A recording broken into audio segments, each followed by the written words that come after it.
Good afternoon, everybody.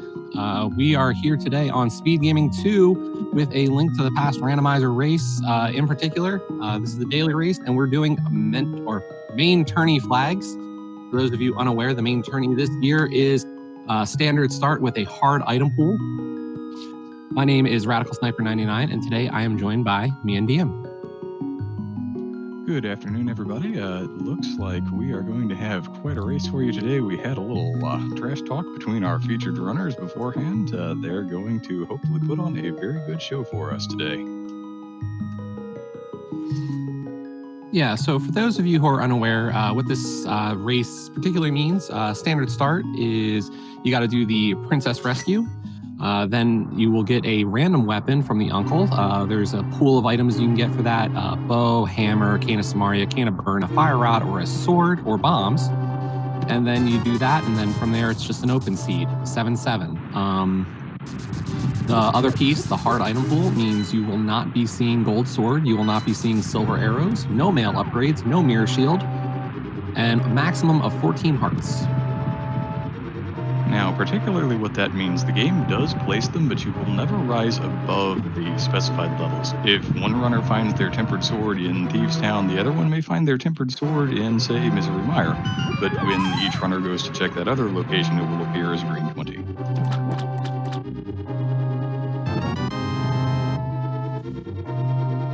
And we have a bow escape today. This is always a nice opener because you can get a chance to grind out some enemy kills to look for those bombs. Our runners are really going to try to get some extra kills. You know, you want at least one bomb to get the back of escape so you don't have to kind of leave that for later. Standard is definitely one of those modes that really incentivizes knowledge of how the prize pools work. Once you've seen a couple of drops, generally you know what's going to be on offer there. So hopefully our runners do have that knowledge and won't have to spend too much additional time farming if bombs are not on offer for them. Yeah, it's always a question of, you know, when do you see those 50-50 drops? So we are seeing, looks like rupees possibly on the, well, we got a green rupee that first drop on that green guard for Scruff's side. So that could be the rupee pool. It could also be the low value pool, which does have a bomb in it.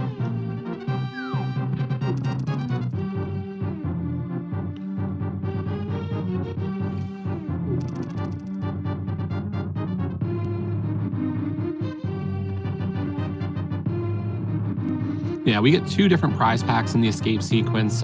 Your guards and your snakes are in one pool, and then the rats are actually in a separate item or a prize pool, so you got a couple of different chances.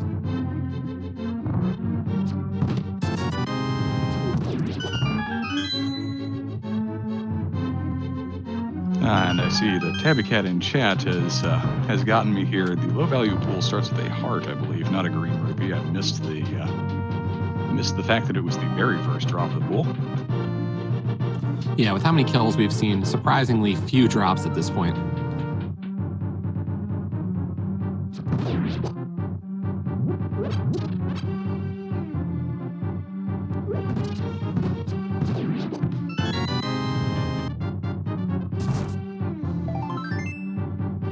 So both of our runners grabbing the princess out of the cell at roughly the same time and just a piece of heart to go along with her.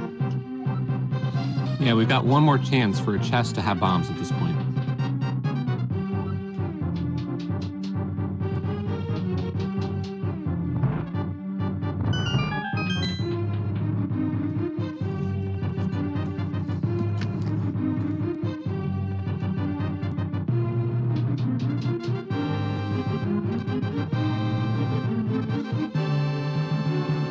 So what say you, Sniper, while we're waiting for our two featured runners here to run back up and start making checks again? This is kind of the slow portion of the escape. On the main tourney, we've got this coming up. It's going to be this mode all the way down. Yeah, so if anybody's unaware, in about a month, we're actually going to be starting the qualifiers for those.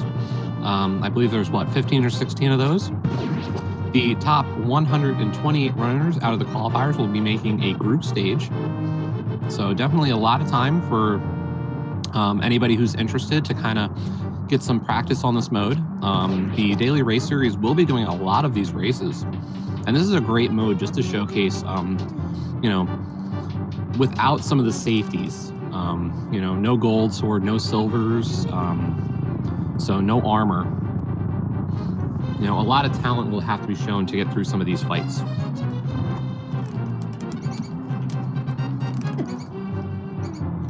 It certainly does incentivize some of the other safeties that maybe you don't worry about so much in other modes, like, say, bottles.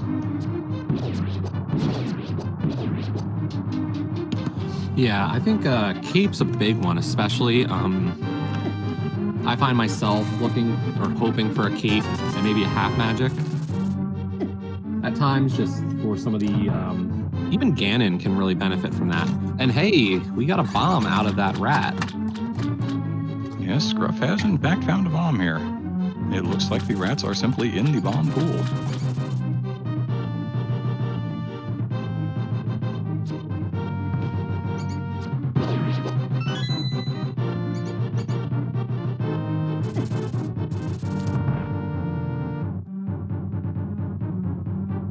And yeah, Scruff is definitely going for extra kills, knowing that it's the bomb prize pack. That'll be 3 singles before you get a 4-drop.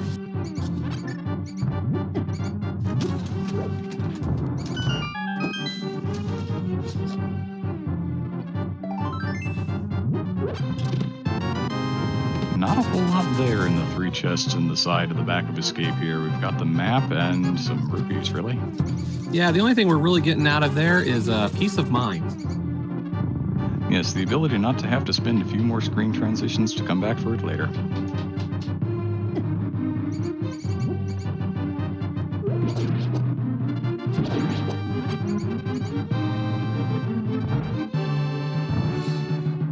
Now, the other piece of knowledge that's really kind of key here, or nice to see, is, you know, did you find that map? So you can sometimes skip this chest, but we did find the map already, and we get another 300. We are flush with money at the start of this. That will easily cover all of your Light World rupee expenditures, at the very least. Yeah, it definitely kind of incentivizes possibly doing a fake flipper to head to Zora this early.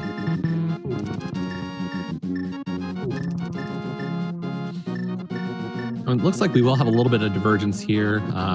Scruff going for an extra kill. I think this is a tier 2 for Scruff's side either way. Didn't need that kill to probably set up the tier 2. And also probably going to check the Lumberjack ledge.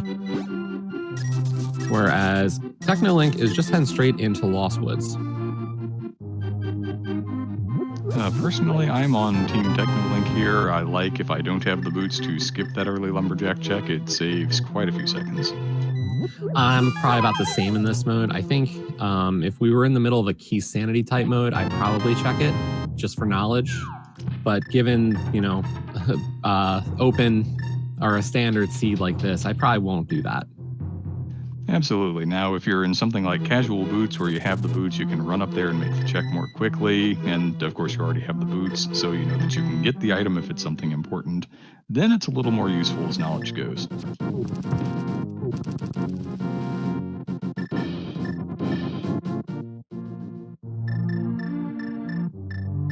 Now that boomerang in our Lost Woods dropdown is a nice little bonus. The ability to have stun prizes, we don't know what they are yet, but they can help. And sometimes just the ability to stun enemies.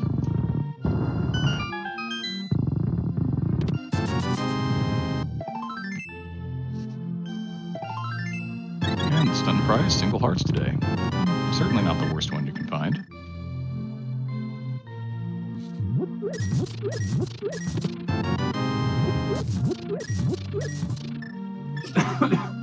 Technolink having already cleared out Blind's basement here. Unfortunately, no progression items on offer, it appeared, just some more money.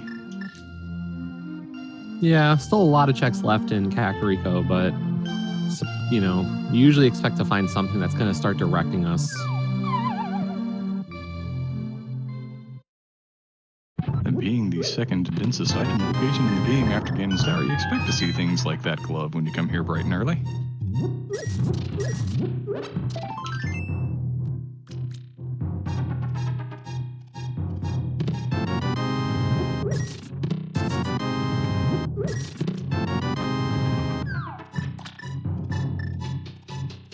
And I know those arrows aren't really a benefit, like from a progression standpoint for Technolink, but given Technolink was only down to 4 arrows and now, another 10 off of the bottle vendor, I think that's actually kind of, I wouldn't be mad about that kind of thing because not a lot of offensive power right now.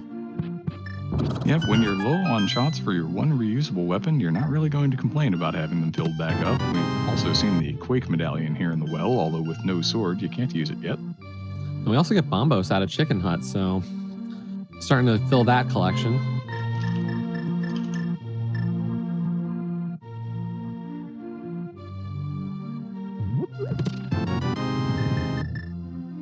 No bottle, so they're going to have to leave the small child behind just for the moment.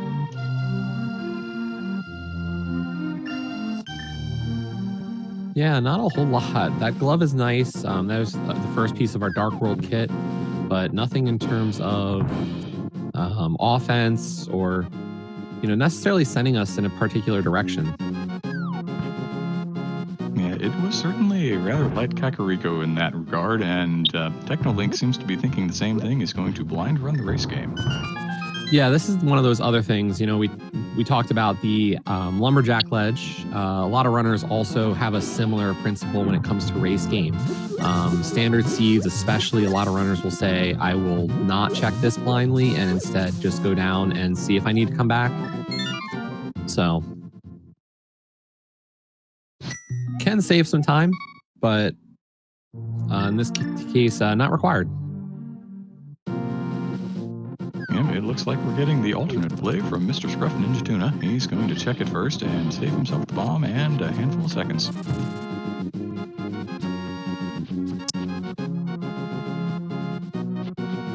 It looks like we're going to have a bit of a divergence here. Technolink probably taking a more standard approach here, going down to South Shore with the dam, whereas I gotta guess, is Scruff heading towards Death Mountain?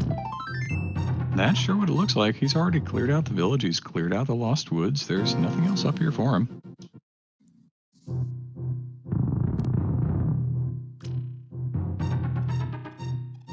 Yeah, this is definitely a gamble. I don't doubt Scruff's ability to head up through a dark Death Mountain ascent, but, we're only going to get probably, 2 items and only a glimpse at Stuck Rock. Whereas Technolink gets the Moon Pearl out of, or as our flooded item. That's piece 2 of his Dark World Access puzzle.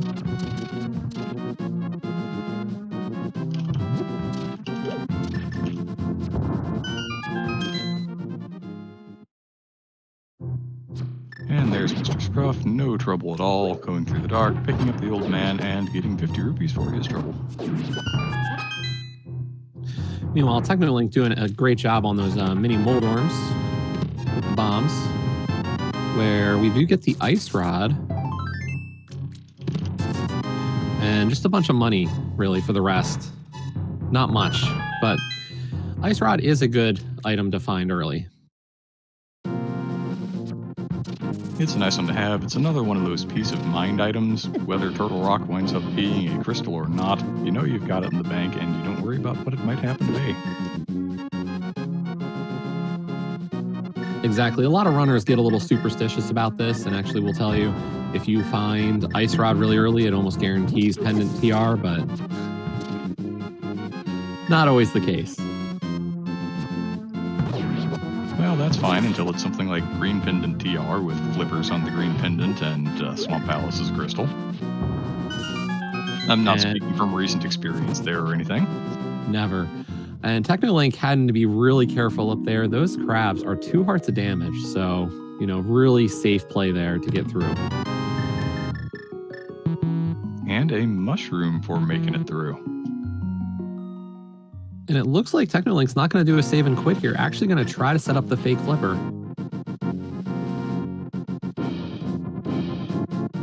Well, when you already have 800 rupees, you have the Moon Pearl and the glove. These are probably pretty good circumstances for big flippering into that Zora area. You have logical access to the Zora Lord anyway, and the Moon Pearl will let you water walk into the waterfall cave.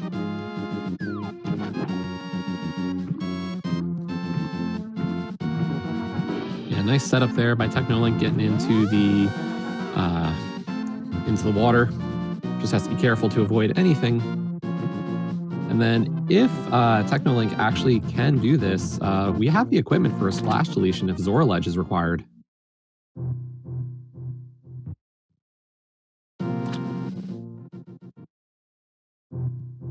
Yeah, arrows and bombs will get the job done. We've got an out of logic 20 and an out of logic heart container. Probably not going to be worrying terribly much about the logical implications of those.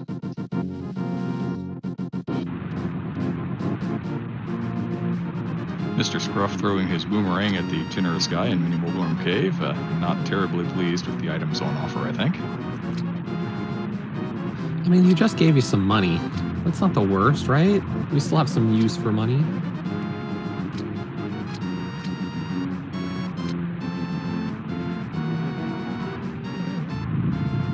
Speaking of, we'll probably not be seeing that splash deletion tech. It was just a 20 on the Zora Ledge, and the Zora Lord with 20 more for good measure. Well, I think at this point, I mean, do you just head to Eastern and clear it? Well, you know, you've got the bow. As long as you're comfortable with those dark rooms, and I would have to think the runners of this caliber are, yeah, there are a total of 6 items on offer over there. Between the dungeon itself and Hospital's Closet, although it looks like Technolink wants to turn that mushroom in first. It's an interesting choice. I can't say it's one that I would make at this point. Just seems I would go for the density play, but, you know, the game could be signaling, you know, how often do you get mushroom that early? Yeah, it's another one of those things when you get the fetch quest that early, you think, well, there are more items left in the pool that I still actually need. Maybe this is a little more likely to pay out than it would be if I found this after I've got full Dark World access and have cleared out a few dungeons. But it's just a small shield, and he's going to save scum that mushroom. Yeah, smart play there. And we did get a look there on Scruff's side at the Lake Hylia Island. We will not be heading back there again.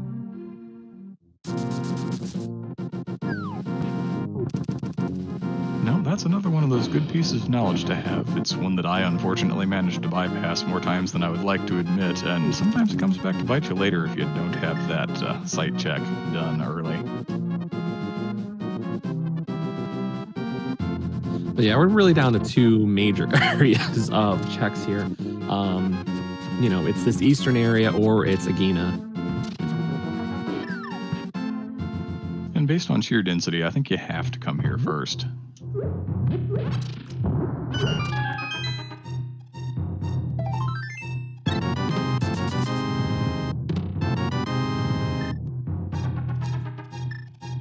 The answer was not in Sahasrarla's Closet. Technolink expressing his displeasure there. Yeah, a little slow of a start here, unfortunately. You know, you kind of hope to find something a little bit more, maybe not head towards Eastern.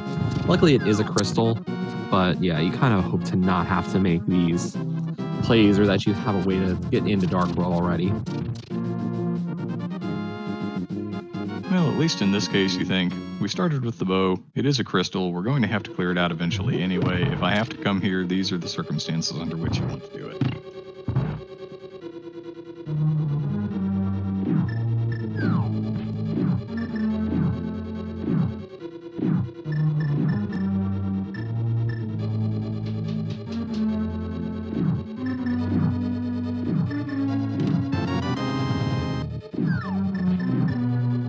There's our first. Sorry. Yeah, just 10 bombs. There's the first item on offer in Eastern, and Mr. Scruff seeing his unfortunate scam from the Zora Lord.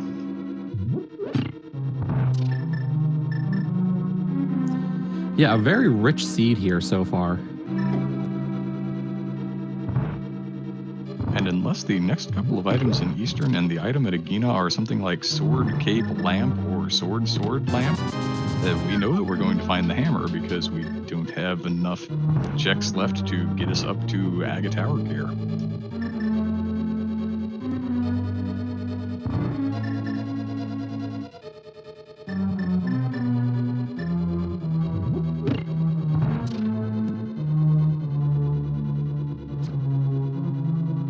unless, and I'm sure the chat will help me out if I'm mistaken, those are the checks that we have remaining. Yeah, I think we're down to 2 items left.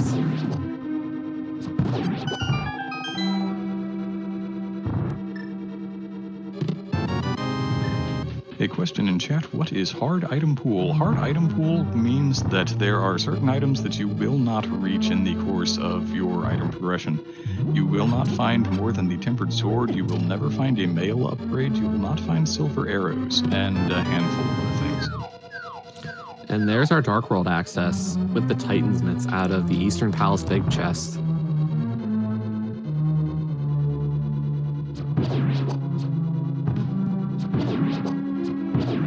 And with that, Technolink is going to charge straight to the back. Yeah, just gonna have to try to find, yep, there we go. Sometimes can be hard to, pick out where the enemy is for that key. Yeah, finding the key holding Igor in the dark is not always the easiest thing to do, especially when you don't have a sword to align yourself, you don't have a sword so you can't just fire off bombos and make all of the little ropes go away.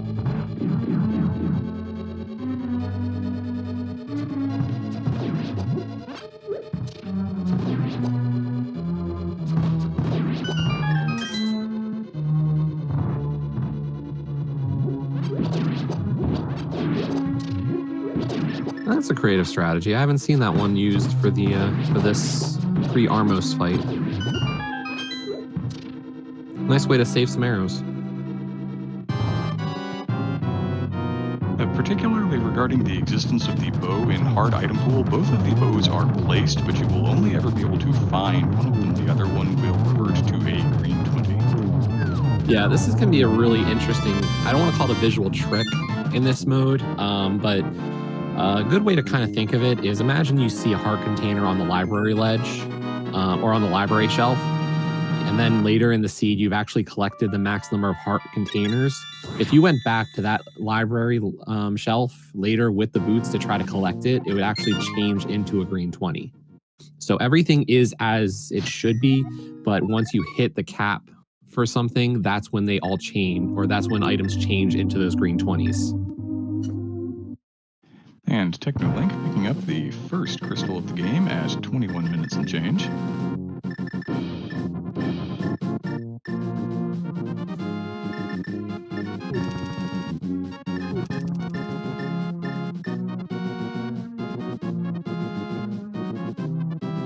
As Technolink also is shuffling through the items.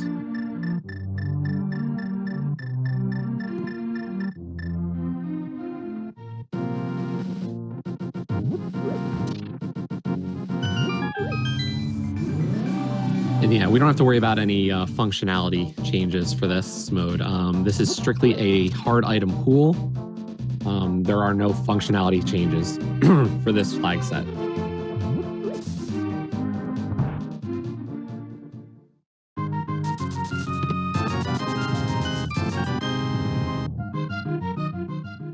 Technolink.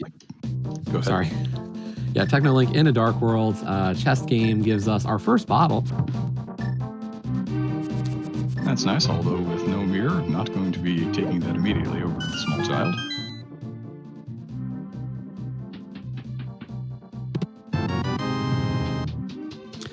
And our runners did try to avoid a shield for so long, but there we go. We do have a shield. Now, this one you will be forced to take, and you will like it. And I might be mistaken, but did Technolink skip C-Shape House? I believe you are correct. Came in from the portal to the north, checked the chest game, checked the brewery, and is now down at Dig Game. Of course, with those mitts, it's really easy to get back in. You can lift that rock. Yeah, I think this is just going to be a play, though, around Dark World for a bit. I'm guessing Technolink's going to pick up our Smith friend and do a little bit of a world tour.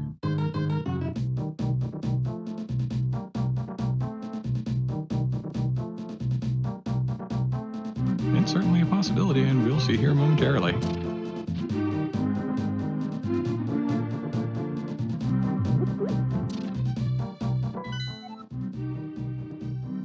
Also getting a Dark World map check. TR is a pendant, Pod is a pendant, green pendant at Ice, red crystal at Mire.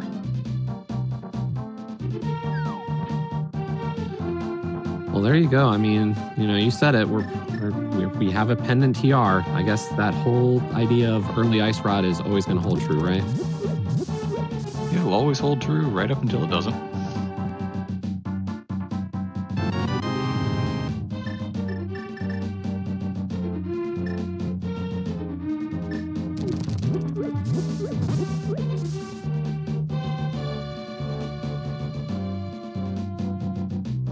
And there's Mr. Scruff collecting his first crystal of the match at 24 minutes and 45 seconds, more or less.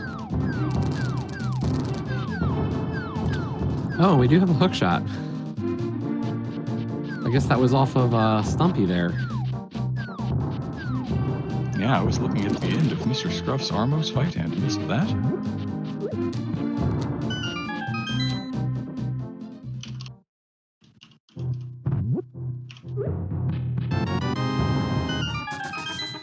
We are now in the Hype Cave on Technolink's side. And this is a Hype Cave. Hammer and lamp is definitely well worth the trip. Cane of Burn is a little bit of a bonus, but yes, that is a Hype Cave. Certainly an item there that you absolutely require, one that you're not going to turn down, and a little bit of safety on offer besides. That's reasonably high, I'd say. Yeah, and the question is, Technolink's going to go turn in our Smith. Where do you go from here? I'm seeing some mention of Death Mountain and Hera. All of Light Death Mountain and then even the Dark Death Mountain checks are now available to Technolink. Yeah, you can go up there. You can also, get a little information about what medallion you require for TR. You've got a 2 in 3 chance already, although no Samaria, so you wouldn't be going in. As a pure density play, it would make a lot of sense.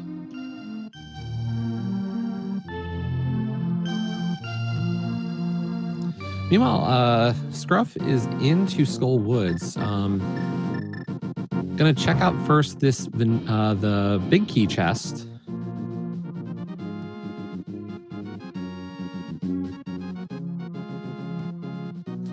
And there's our first item.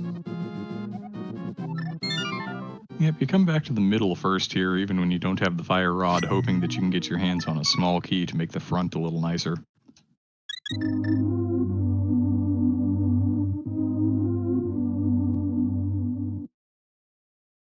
Yeah, with Skull Woods as a crystal, you're going to come here eventually. So, how much are you really gaining from this check? But sometimes this can be quicker just because you don't have to go through all those bushes to get back or get into Village of Outcasts. But we also had the myths, so interesting choice.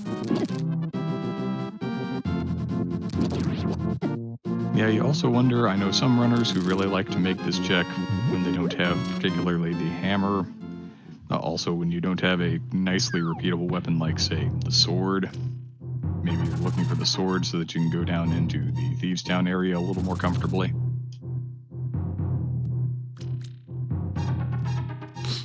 Yeah, you almost hope to not see that sword for Scruff's sake at this point, just because if that sword does send Scruff into Thieves' Town and the big chest is required, might be a last location potential.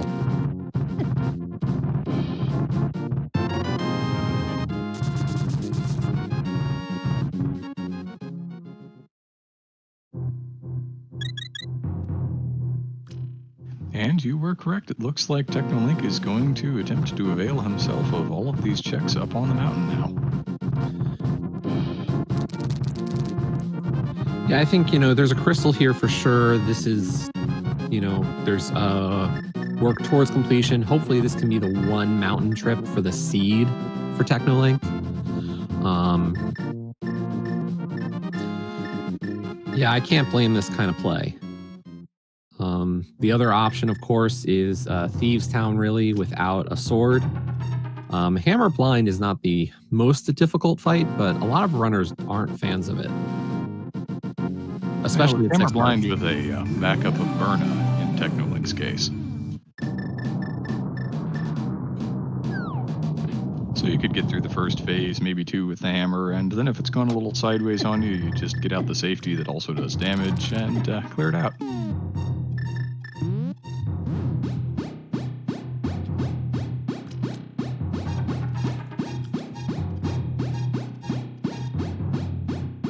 Getting a spike cave check here. Getting through with little magic left and few hearts left, but enough to find one more hard container.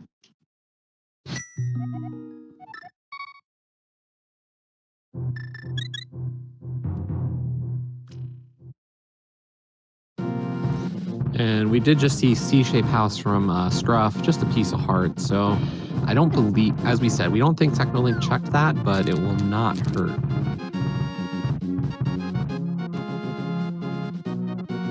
And it's one of those areas with both Skullwoods and Thieves Town as crystals. It's not like you're not going to be back in the area at some point.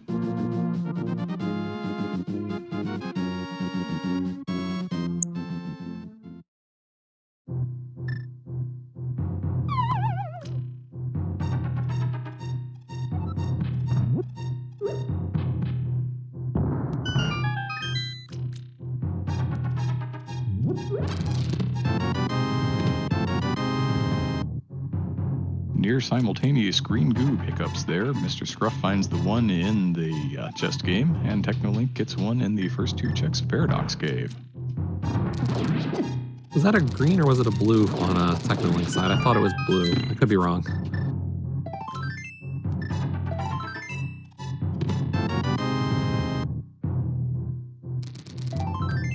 Shows what I can see here.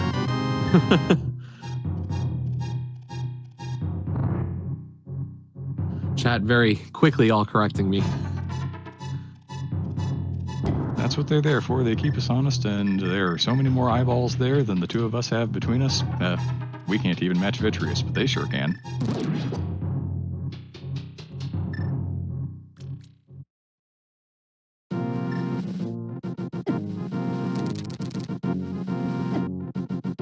And there's our last medallion on the floating island. That was Ether.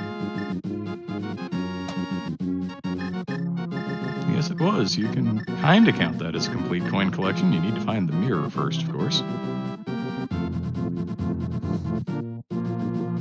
Yeah, I mean, the one plus there is, if we need it, we can get it, or we know where it is. Ooh, Mr. and Scruff that has is... got to go fast. That was a vanilla big key chest boots in Thieves Town.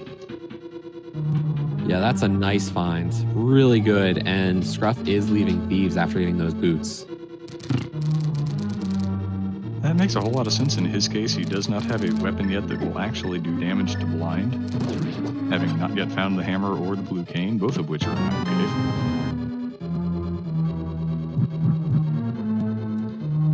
And I thought Technolink might have been setting up to try for Parapod, but instead is heading up the normal way after having found that big key.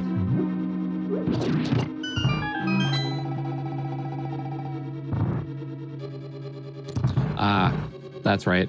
Thank you, Vortex, correcting on that one. It was the item pickup, which does ruin the vertical pixel or the requirements for doing that. And a very good catch on Technolink's part to notice immediately that that had happened and to not spend bombs and time trying to get it to work anyway.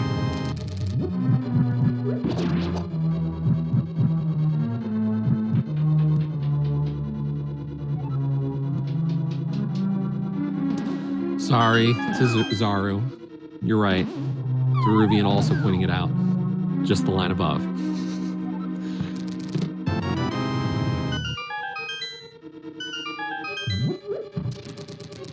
Meanwhile, Scruff is heading through the rest of these checks, benefiting from those boots for sure.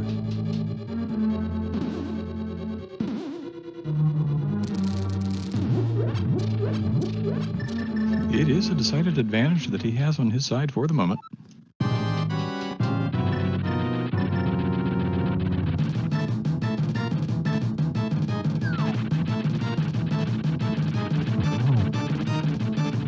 Now, we'll get a little hammer moldorm here on Technolink's side.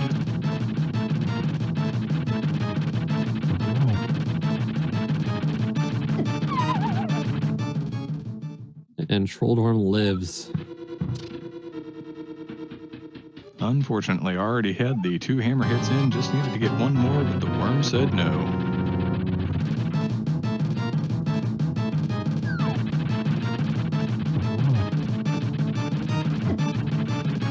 And interestingly enough, Scruff is going to actually continue on this loop and looks like probably going to get Pyramid Ledge and Quake Fish. Well, with the boots, it is a little bit quicker of a run.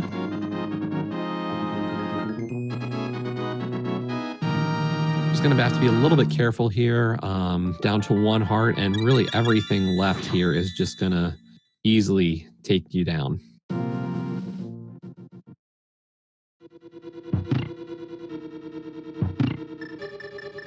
That, a little bit of game knowledge, picking up that fairy out of the tree off to the left of the pyramid.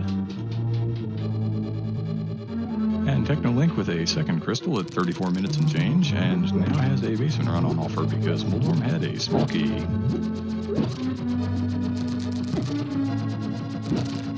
Yeah, one of the big things we're gonna, see a lot in this mode, or just as because this is standard or open seeds, when do you skip something?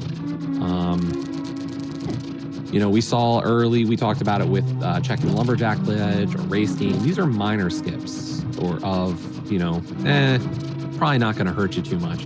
When it comes to something like this, we know we have 1 item left in Tower of Hera. Do you go for it, or do you just say, I'll live without it? And it's obvious to see that Technolink has made his decision on the matter. Personally, I probably think I have enough left here to check at the moment that I can skip it safely, but, to each their own.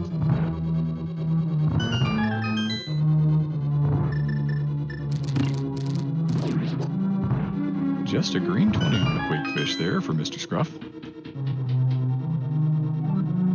Yeah, we've started to get a few of the green 20s. I think we had one earlier as well, maybe.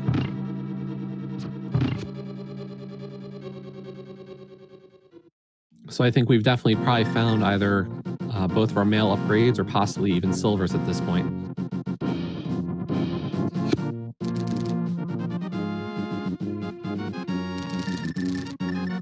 That certainly is possible. We're getting the King's Tomb check for a big 20 here on Mr. Scruff's side. Well, Technolink is going to take the long, slow walk through Spiral Cave.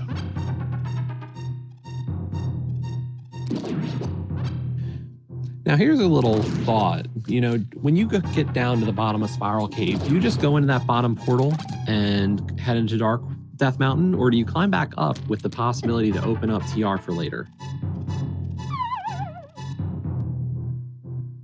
In this situation, I'm kind of 50-50 on it. I might climb, but I'm the kind of person who would forget that's a thing. I would just think, oh yeah, I'll have the mirror. I'll just mirror over. So it's probably not the greatest question to put to me, but, as a purely thought exercise kind of thing, climbing up I think makes some sense. If you happen to find the red cane up here and you have the medallion you need, you can get some checks done in there.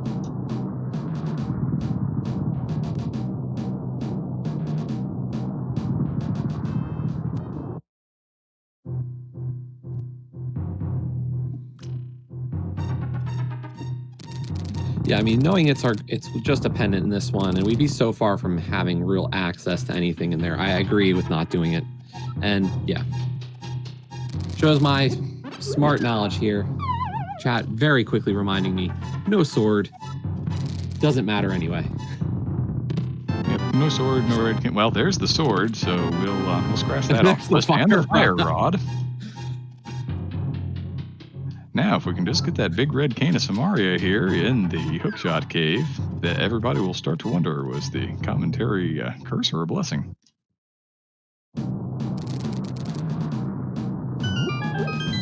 I'd almost not want to see the cane of Samaria right now.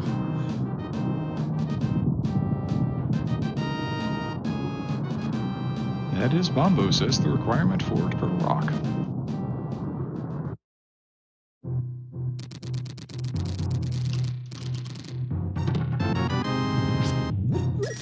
And the mirror now in Hookshot Cave. So Death Mountain, Dark Death Mountain in particular, is really having all the items this time.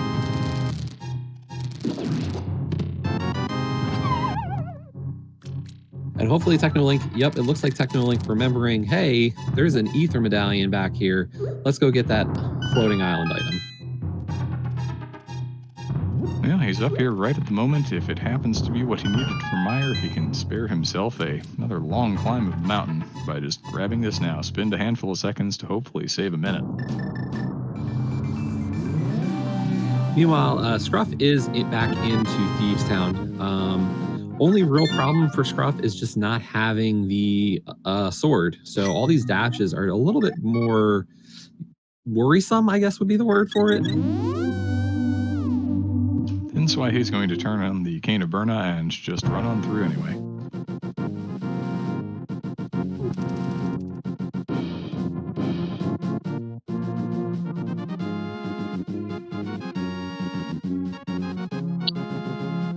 Now we have Techno heading what looks like back over to the Village of Outcasts area. With that fire rod, Skull Woods is now a play that is fully in logic for him. With the sword, not really going to worry about it. You can cut the curtain in the back. Yeah, this will work out nicely for Technolink. Definitely going to be able to get a good set of checks here. If Technolink does do Thieves first, or it might have worked out a little better, but still, this is a good play.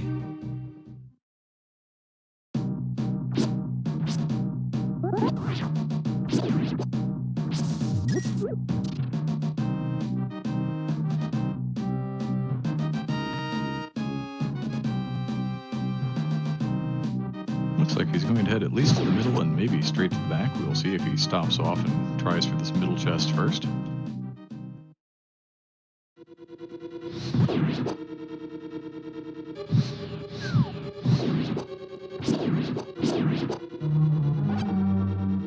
Based on the fact that Technolink is firing off a lot of fire rod shots, I wonder if we're going to see the bomb wall in the back here to get that magic refill.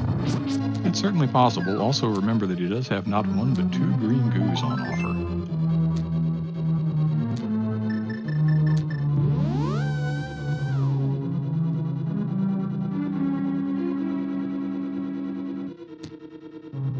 Mr. Scruff finding one whole big 20 there in the Thieves Town big chest.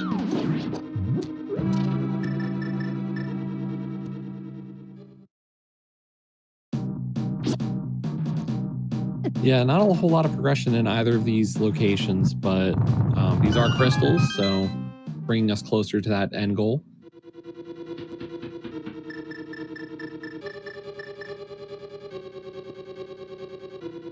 And it looks like Mr. Scruff intends to go straight to the Cane of Berna here, not even going to start with the hammer. Yeah, the only problem is I think Scruff won't have enough magic to get through the whole fight, so yep. Switching over to hammer for this phase 2, and then probably going to need at least 1 hammer hit or 2 hammer hits in phase 3.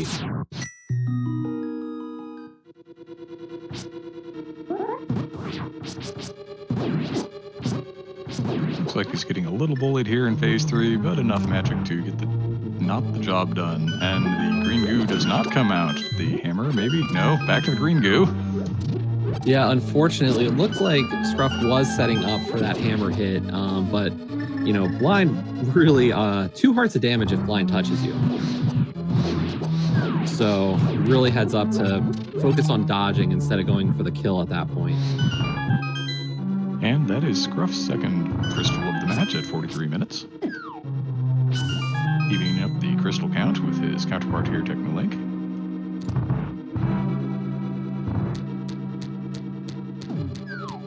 And that's a great bunny sprite. I don't think I've seen the Dragonite bunny sprite in a while.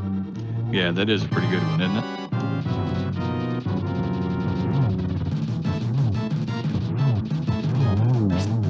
And Lincoln, you'll miss it, but Technolink absolutely destroying Mothula there with the hammer. I think definitely that groupies was the representation of this is how well you did on the fight. 100.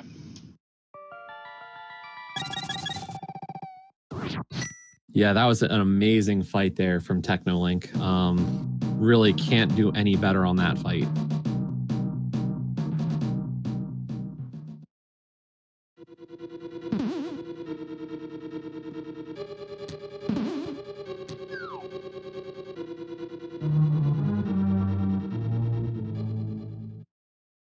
And Scruff has that purple chest. Gonna check that out before making a play up Death Mountain again.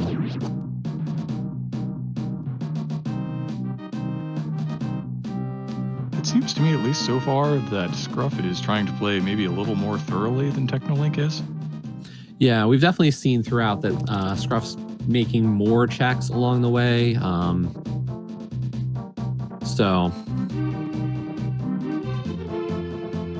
definitely a little bit more thorough, playing it a little bit safer at times. Can't blame anybody for doing so. This is going to be one of those big. Ooh, and there's our cape on Desert Ledge.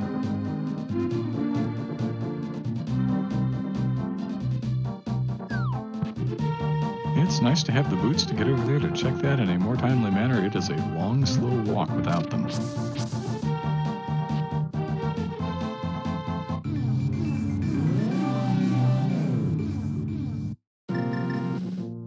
And here we go with the Graveyard Ledge. And just a heart piece in Agina's cave.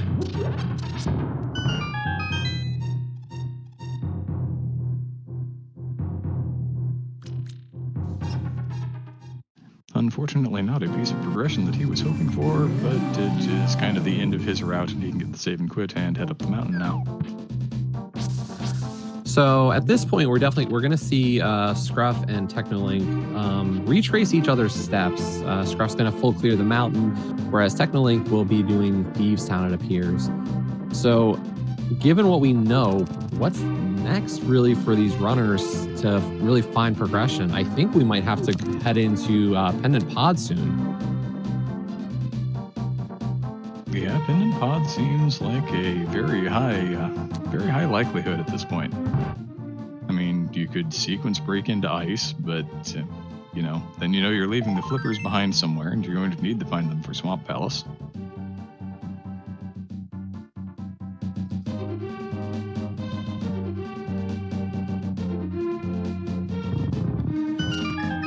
And interestingly enough, Technolink did just check out C-Shape House, so did not forget it. It was just this. I guess this is Technolink's normal route through Village of Outcasts.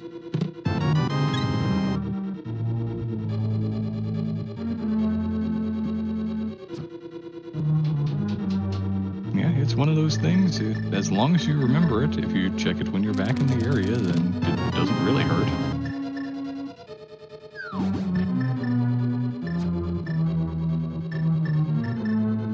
Mr. Scruff getting a little bullied by that dead rock. They tend to do that. Yeah, they're everybody's probably least favorite enemy for a reason.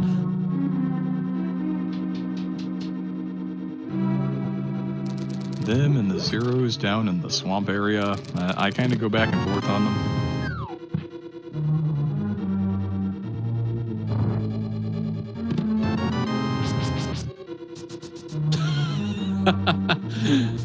Technolink expressing a great appreciation for that Boots location. Yeah, certainly not best pleased that he has been walking around for the better part of 20 minutes here when he could have had those just with a quick dip into the front of Thieves Town.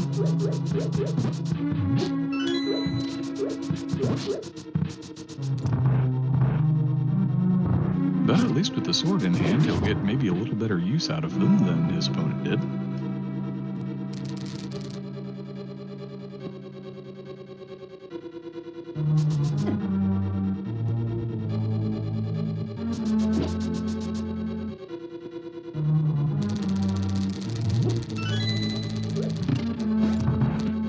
So I think we are, at least you and I are in agreement at this point that it's likely going to be Pods our next play. Is there anything that pulls you out of Pod immediately? Oh my goodness. I guess the flippers would open up Crystal Swamp for you. The flute would open up the front of Mire for you, and some ancillary checks there. It would also get you into Desert Palace.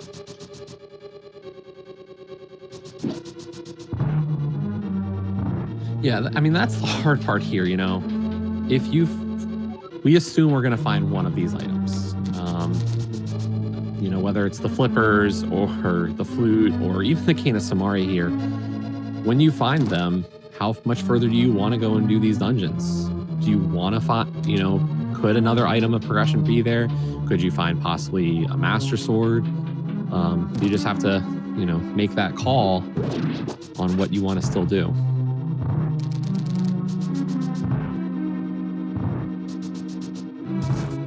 And we saw a nice bomb Harapot there from Mr. Scruff Ninja Tuna.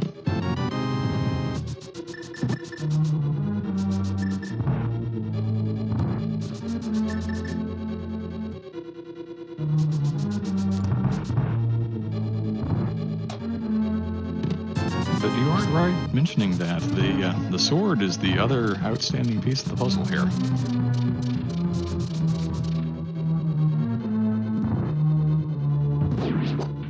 Yeah, I think the one item we don't want to see as a runner would want to see is the cane, because that's just telling you, hey, I think you need to go back up to Turtle Rock.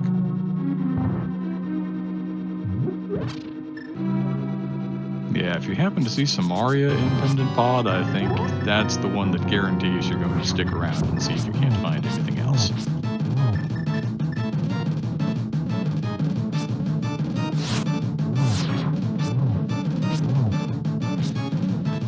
Meanwhile, Scruff did get rid of our Moldorm problem, and Technolink is online. Mostly good through those first two phases. Unfortunately, just getting a little bit off script for that third phase, but able to pull out the Can of Burna to make that ending pretty easy. Can of Burna tends to clean that fight up nicely when you have problems getting into phase 3. And we're going to see the same play into the Hera basement from Mr. Scruff that we saw from Technolink, both of them wanting to be very thorough and not leave this one behind. Yeah, I think this kind of stays with Scruff's plan throughout the race. Has definitely been our more thorough runner.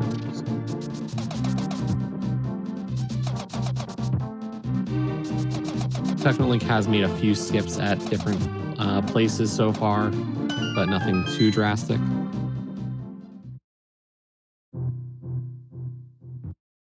And unfortunately, Mr. Scruff missing his peg there. Got a little bit too far north in the room and had to fight through the rest of it. And as such is setting up a little bit of a death warp to get back out of here a little more quickly.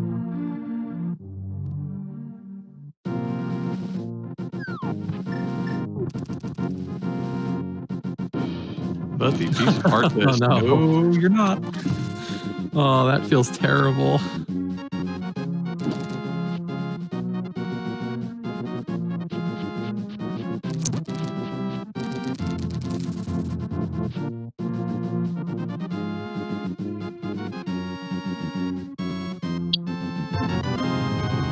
So that was our fourth crystal on Technolink's side and our third on Mr. Scruff's side. Mr. Scruff has not yet cleared out Skull Woods because the fire rod is up here on Death Mountain.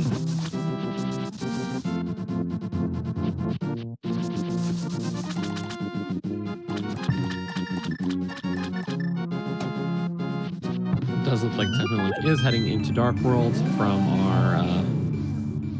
our portal here. I'm assuming this will be a play over to Pod. Oh, never mind. K45.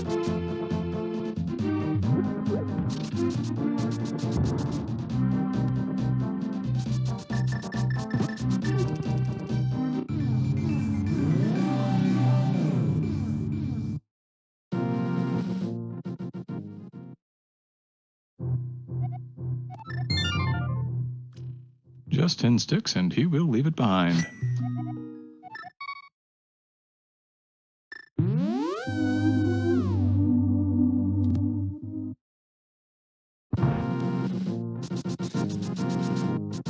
Now we're going to get those boot checks.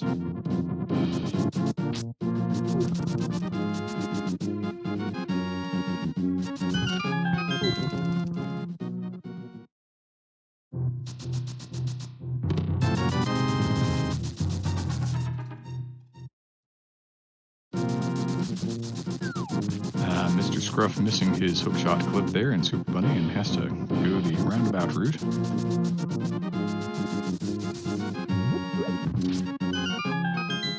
Yeah, that first hook clip in Super Bunny is not too bad, but that second one Even really, you know, these top tier runners, it's a tough one.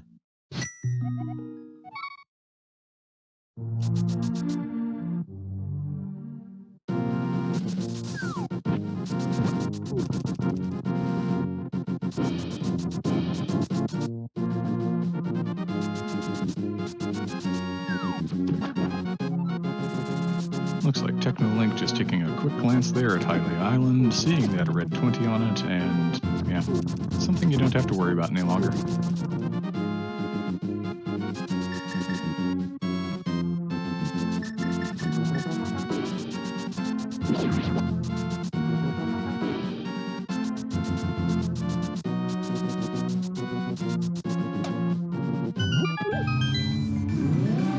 Unsurprisingly, with the thoroughness with which Mr. Scruff has been playing, he is also going to go pick up this ether coin while he is right here.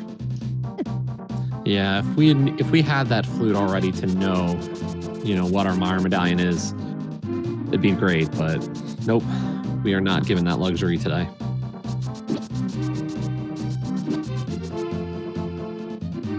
And as you had been surmising, Technolink is headed for the pod play now.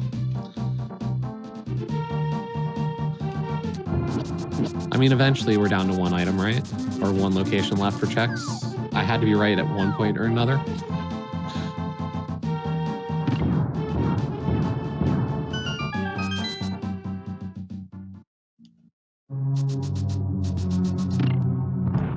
And it looks like Mr. Scruff is going to take that fire rod, go back over here really quick, clear out Skull Woods. Yeah, for Scruff, Scruff knows there's at least one item left in Skull Woods, so definitely wants to get rid of our crystal dungeons before dipping a pendant. Looks like Technolink, with an intentional death abuse here to get some hearts back, was down to just a couple.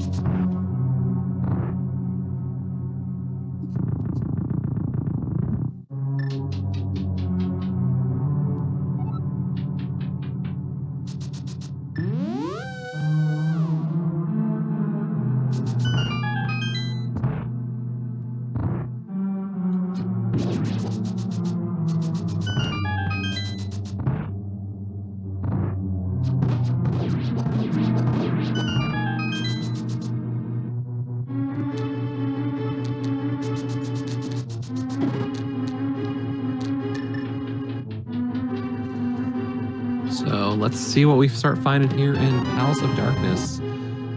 Half Magic's a great find. It's a nice find, but it's not going to push the solve of the seed forward at all. It's also one of a maximum of 2 possible non-small key items in the front. Yeah, it definitely means that there's a decent chance we don't have to do the vanilla big key chest.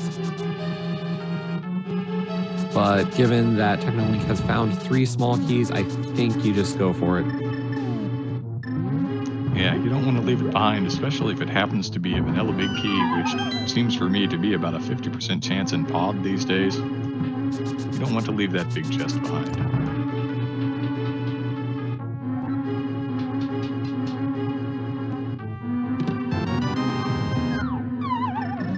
And that is just personal anecdata on my part. There is no guarantee that the big key will be there half your seeds. Exactly. The one guarantee is you will get 4 small keys in that front half. At a minimum. You can see as many as all 6. It's incredibly rare, but I have seen it happen once.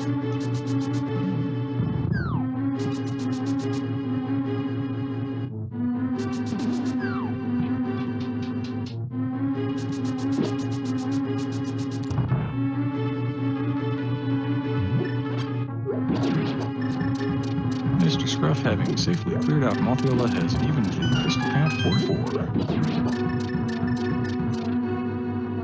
Yeah, it just has to make the way over to Palace of Darkness, it looks like.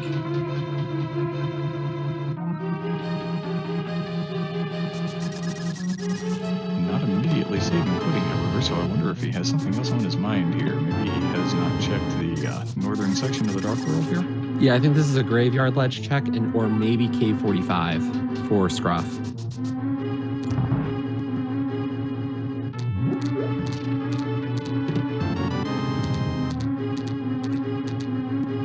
Now, Technolink did get enough small keys out of this portion of the back of Pod to know that Harmless Hellway was going to be an item and not just a small key.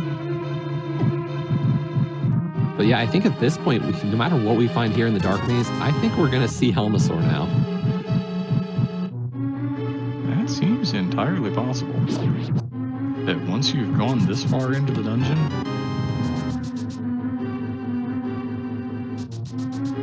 and I believe he has already found both of the dungeon items, so... And uh-oh.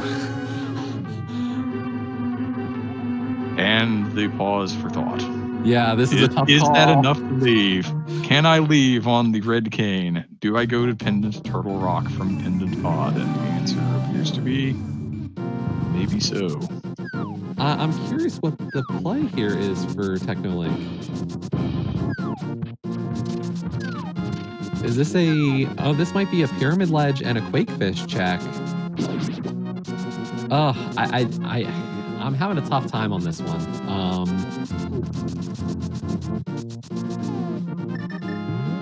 I understand the desire not to go fight Helma, but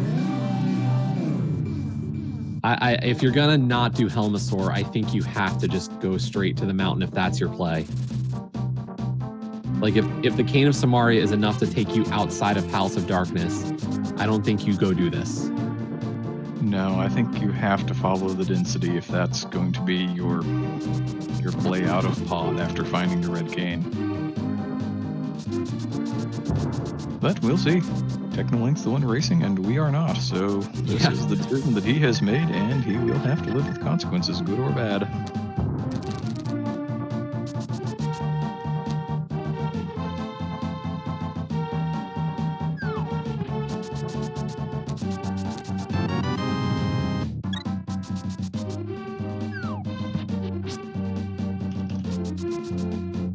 Yep, sees that full heart container on the pyramid ledge, says, yes, please. And starting the second row of hearts there, Mr. Scruff is already up to 12. Yeah, so we're definitely going to start seeing some extra green 20s. I haven't really been paying attention necessarily to how many containers versus pieces we've gotten, but we're probably getting close to maxing out either of them or both.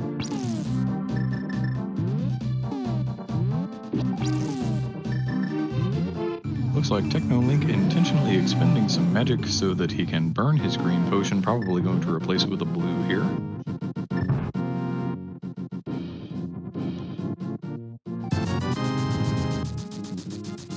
Thinking about turning in that mushroom, remembering that he came up here and turned that in once already, that it was a shield that he noped out of, and saves come to the mushroom, and decides not to turn it in again.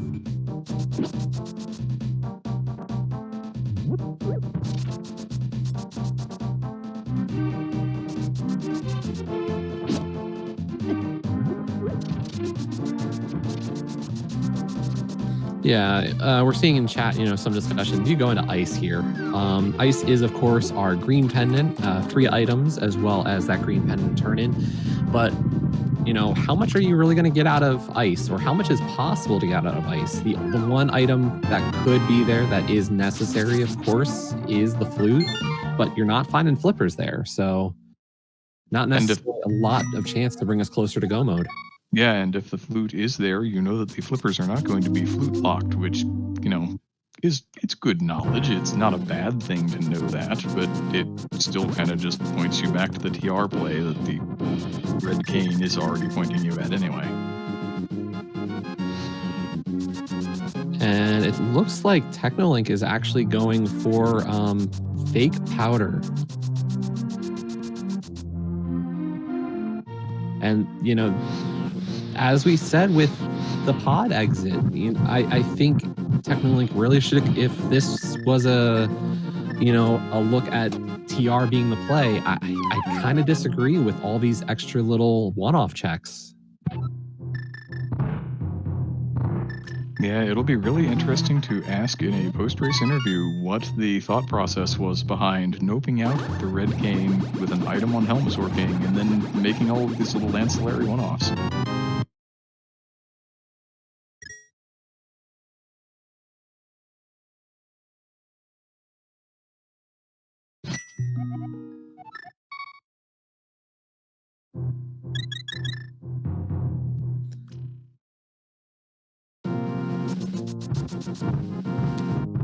But here we go. It looks like Technolink is heading for Turtle Rock.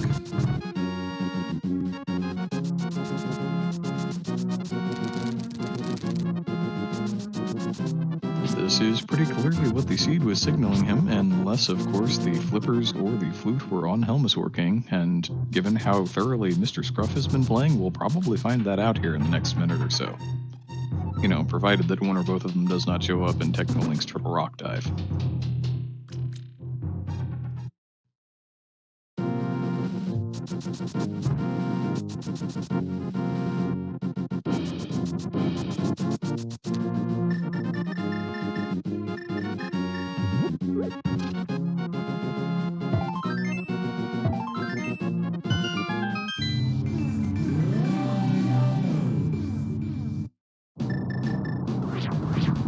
So here we are with Bombos opening up Turtle Rock.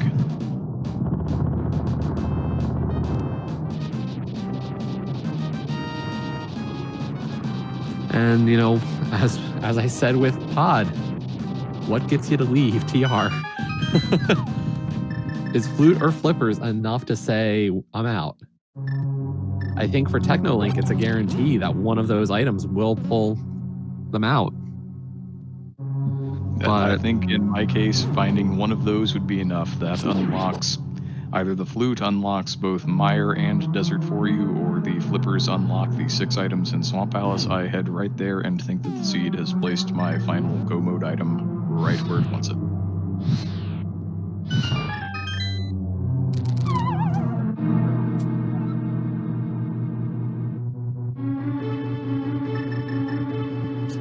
And on the other side, Scruff is doing what we expected in a sense.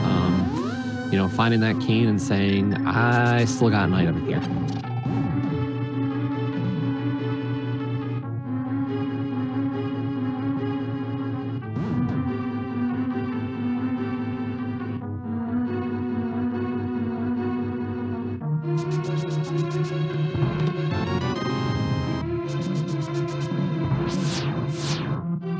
Technolink has found the big key, which is nice if you're trying to go move Turtle Rock, but unfortunately the only thing he's in here doing is looking for items.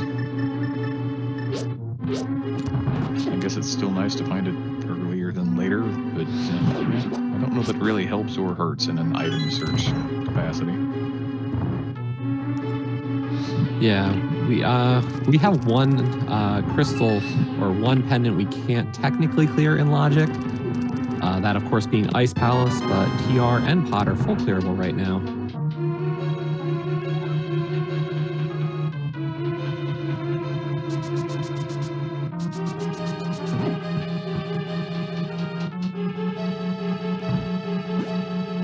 Mr. Scruff getting a little bullied by the turtles there in the dark, but has hammered his way on through.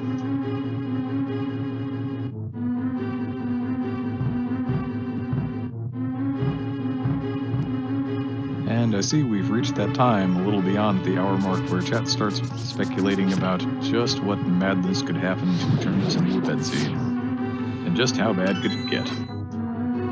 I have to wonder, you know, these are a lot of the people speculating on this are runners themselves. Why do you want to inflict pain on your fellow runners? I'm pretty sure the answer is because they have felt that pain themselves. Haven't we all? And Scruff is going to have to be a little careful here. Oh, no. No. Scruff taking a death there from Helmasaur. Oh, luckily has a fairy. Whew. Yes, he bottled that fairy back in Tower of Hero when he did his bomb Harapot.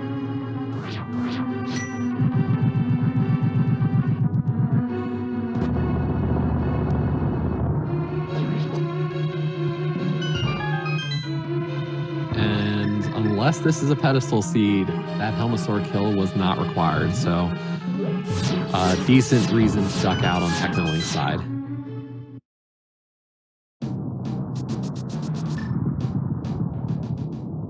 That is maybe a little unfortunate for Mr. Scruff, but it is the playstyle that he has chosen. He is decidedly making the very safe and thorough route through the game.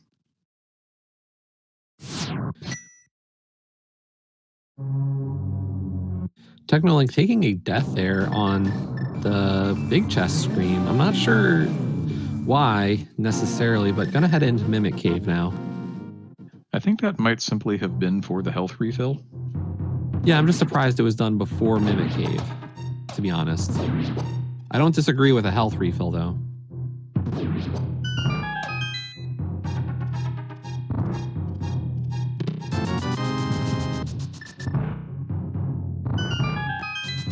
Just a 50 there in Mimic Cave, not doing the trick.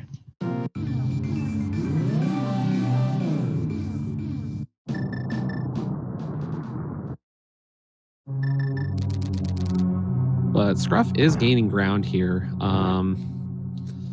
Having kind of skipped some of the other checks that Technolink made, or having done them earlier, really, is going to save Scruff a little bit of time here on the catch-up.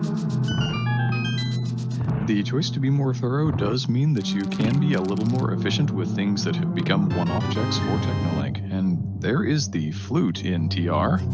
And once again, that moment of indecision. Do I stay or do I go? And it looks like he's going to stick with it. Yeah, I think at least, if Technolink wants to back out of a Trinex fight, I don't disagree there. But at least check Laser Bridge. One of them's the key. Enough. Yeah, it's just a couple of screen transitions at this point. I think it makes a lot of sense when you've got, 3 items left on offer? Yeah, I think we've seen Map and Compass. I could be wrong, but I think we saw them both.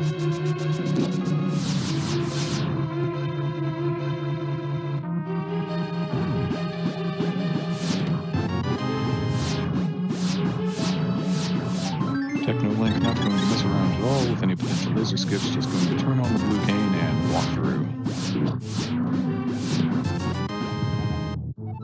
But it was just money, and a piece of heart.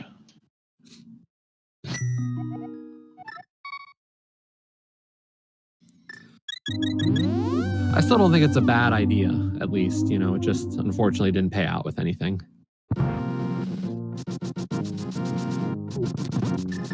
And yeah, I think, what we're heading for is that the flippers are either in Desert or Mire.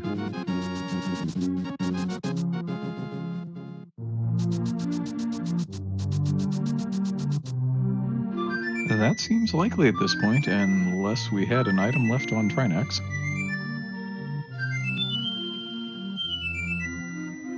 Between the two of them, I think we've seen most everything else that's still in Logic.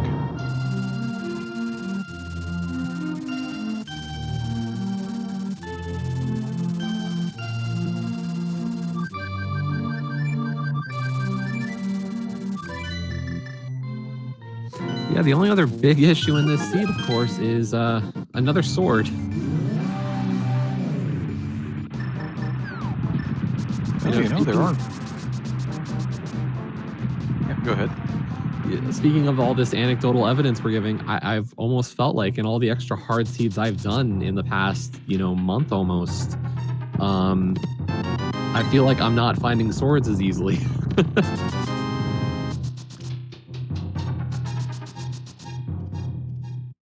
Yeah, that does seem to be the way it plays out sometime. And, the game still does place all 4 of them. It's not like it removes one. It's just that the last one turns into a green 20 once you've found 3. Technolink going to go ahead and opt for that cape. I feel that's entirely defensible. It's a very nice safety, particularly on the Ganon fight. Yeah, phase 2 of Ganon with only green mail, even if you have tempered, can be a little scary at times. We've all had an occasion where that fight has gotten a little out of hand. Yep, and given the option, you know where the cape is. It's just a couple of seconds to dash down there and pick it up. Very decidedly a peace of mind item.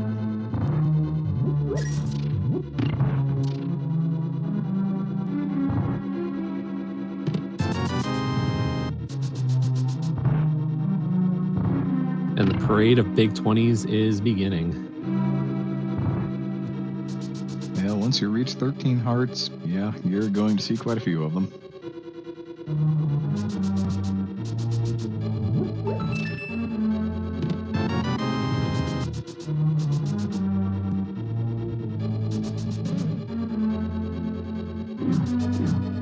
There is one more heart outstanding there somewhere. I'm not sure if it's from a heart piece or not. He's probably not going to open his menu to show us at this point.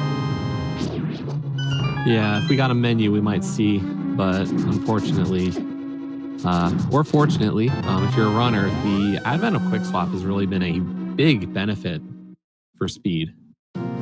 It certainly has, and welcome to our 41 Raiders from Speed Gaming Deutsch 2. We are right in the middle of a Link to the Past randomizer daily race here, a standard start with randomized swords and the hard item pool. These are the flags that will be used for the 2021 main tournament.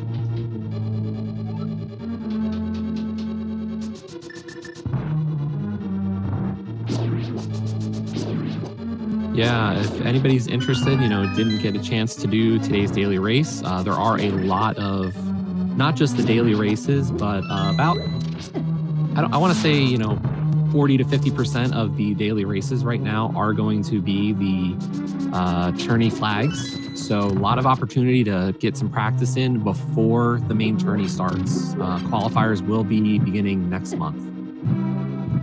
And I've definitely seen more than a few pickup races using these flags set up, usually evenings US time, but really all over times. I know that the ladder, if people are into that, I believe is going to be using tourney flags for one of the ladder modes for this upcoming season.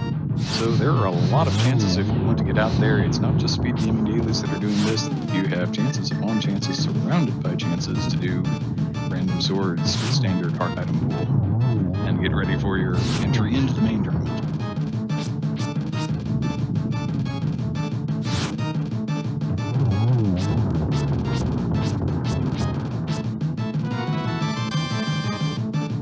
And there are the flippers off of Crystal Landmolas.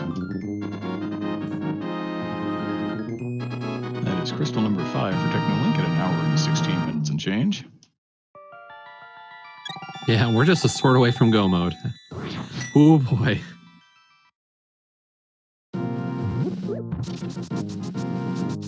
Now here's a question for you. What are you willing to skip and what are you willing to check when you are sword go mode and you still have to find the big key in Ganon's Tower? So, I definitely, from my standpoint, is you hit the chests that are in the way. We've got 2 dungeons that, Meyer has only 2 items, but, there's definitely some chests that if you do a normal route through Meyer, you will find, you have a good chance of finding 1 or 2 of your items. In Swamp Palace, kind of a similar story. I would say you skip left side, but you're going to do the flooded chest and, probably waterfall chest, maybe bombable wall.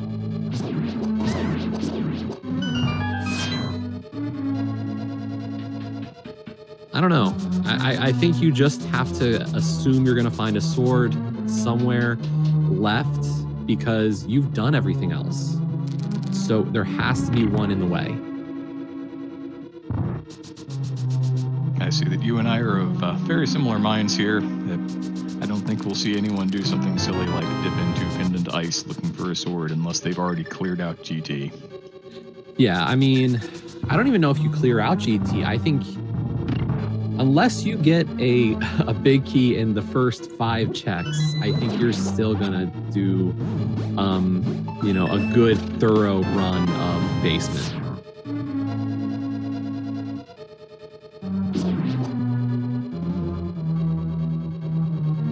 I might say if I do right side and don't get the big key, I might just go left to Rando room, even if I find the big key in Stalfos room.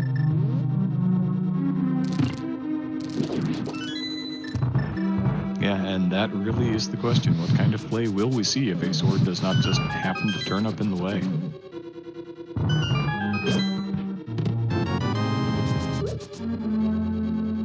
But yeah, there is no reason either of our runners should be doing left side swamp at this point. As you're seeing, Technolink is at least going to try and skip doing cutscene chest. So don't do anything out of the way. Just keep to the ones that you will definitely hit. There is a high chance you're going to find that a second sword really soon.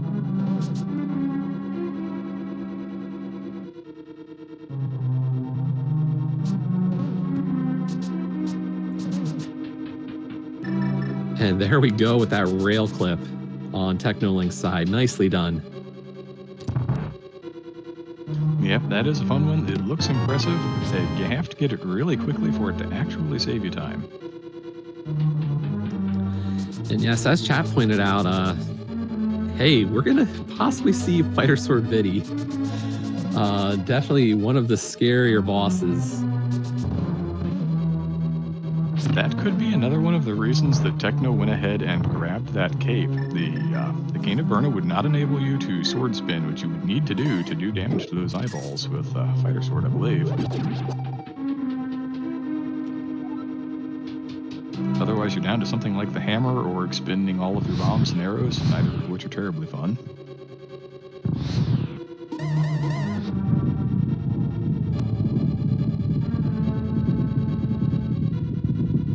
Yeah, but with half magic and cape, that'll definitely be a better fight, at least, for Technolink to have to go with the Fighter Sword spins.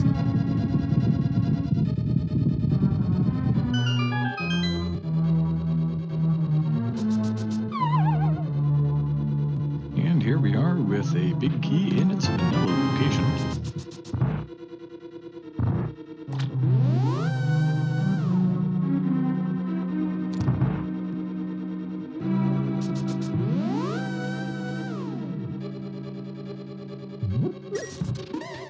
And as Zeke has helpfully dropped into the chat for us here at an hour and 21 minutes, hopefully you've been entertained here for an hour plus. Technolink and Mr. Scruff Ninja Tuna are putting on a good show for us. My co-com has been Radical Sniper 99, and T Sigma is doing the tracking and pulling together the technical things behind the scene here, bringing this all to you this evening. Well, afternoon. Evening maybe if you're in the European area.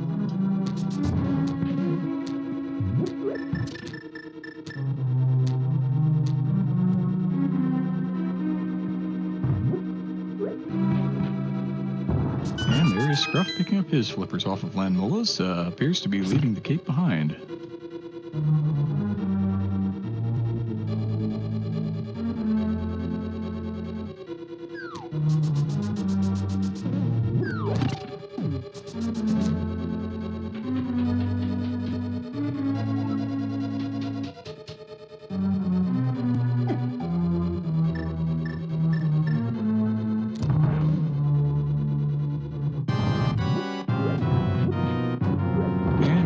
Get some bomb weakening of the small eyeballs of Vitreous.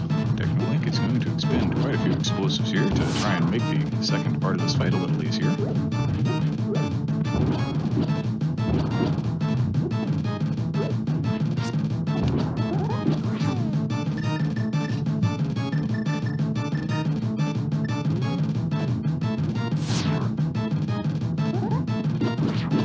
And out comes the Cape Force Sword spins as expected. Yeah, unfortunately, those bombs don't do a ton of damage on each eyeball.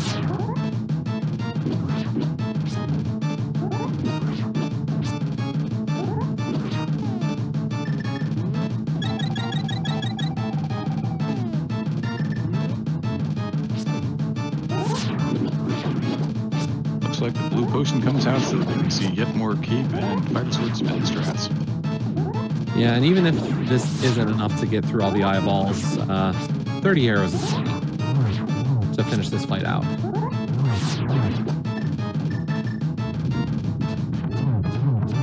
Yeah, I might have been tempted to switch over to the bow a little earlier than he did, but the sticks go into the main eyeball, down goes Vitreous, and a little stick refund for good measure. Plus crystal number 6 for Technolink at 1 hour, 23 minutes, and 50 seconds.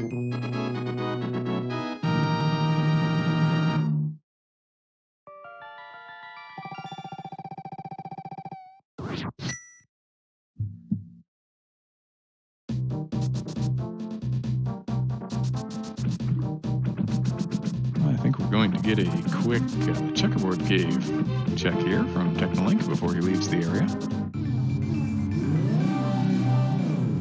Personally, I probably would have been tempted to make this check first in case there was a sword on offer here, but it's really a matter of style at this point. The Arrow of Destiny. No! Guaranteed with 100% accuracy not to be the final arrow you stick into the pig today, because silvers are not on offer in hard item pool.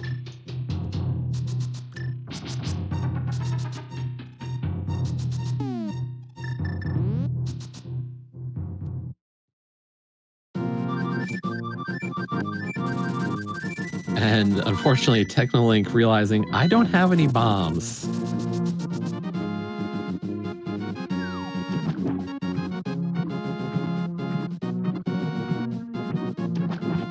I think this is not a play into ice, but a play to the bomb refill, the upgrade fairy. Yep. I'm hoping Technolink doesn't go back to Agena and just goes straight for Swamp Palace at this point.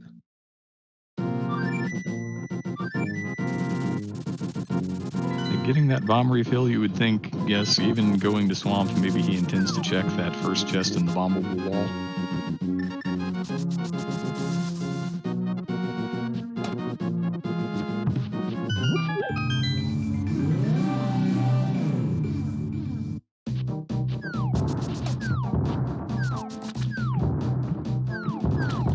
Yeah, I mean, what do we have left at this point? You know, we know that there are 3 swords out in the world. We don't know where they are, but we know that they exist. How many locations do we have left? We have what? 1 in Mire? In the big chest. Because I don't think we found a second item. We've got the 3 on Ice Palace. We've got 1 on Green Pendant from Ice. We've got the pedestal. We technically would have the tablets, but to get a tablet, we would need another sword anyway, so... and we've got all of Ganon's Tower and Trinex and Pyramid Fairy. And I suppose Shovel if it shows up. But yeah, I think you've pretty much covered it at that point. So there are very high odds that, you know, a sword is going to be inside of Ganon's Tower. I think the only thing that is, the chat seems to love these evil locations.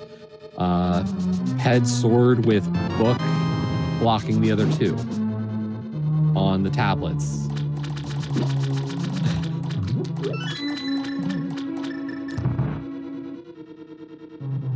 That is the possibility you would be holding out hope for if you're looking for these runners to experience a little more pain this afternoon.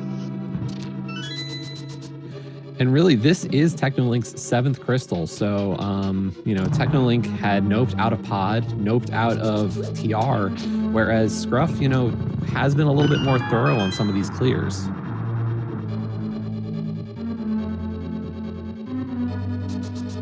Looks like Scruff is going to try and combo together these bombs and the sword spins, and maybe a little arrow action as well.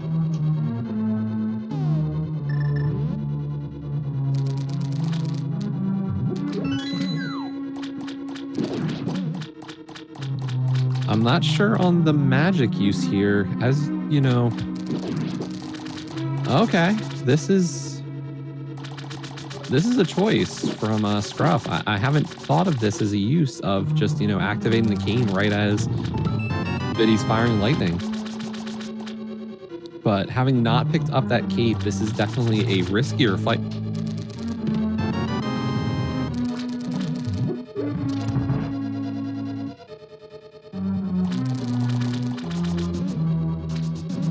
Decidedly watching this one with bated breath. He is in a little bit of a tight spot here.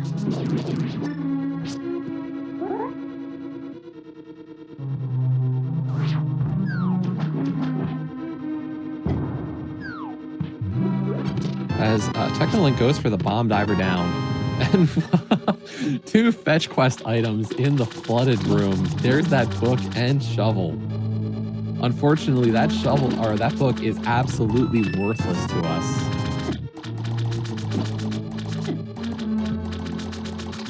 Yeah, I can't think of a reason you would even go out of your way to make those checks, because if they can do any good for you, you've already found a sword.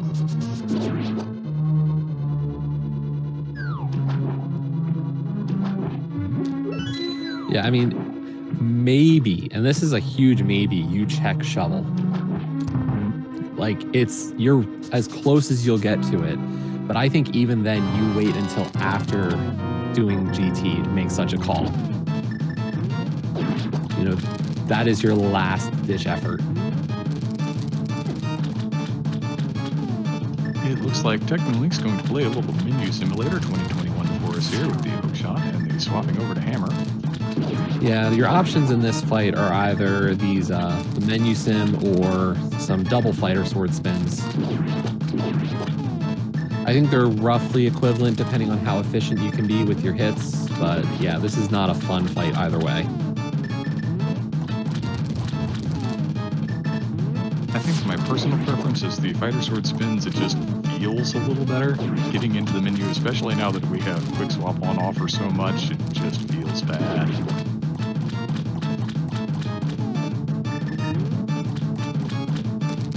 And we saw the fake powder on Mr. Scruff's side, and again finding out that that was not the answer that he was so desperately hoping for. So yeah, a lot of discussion about, what would you do? Would you check Ether Tablet in hopes that it's a sword, and then if you find a sword in GT basement, go grab it for tempered? I think there's a good argument to make for such a play. Tempered sword is just that much quicker on Ganon. I think I could be tempted for that as well.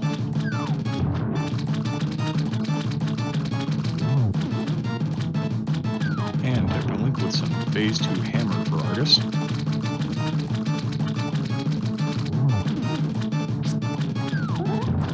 Lucky hitbox plus the catty-cornered movement of Argus makes this a little bit tricky. I'm surprised we're not seeing some Fire Rod also here for this fight, but nicely done so far.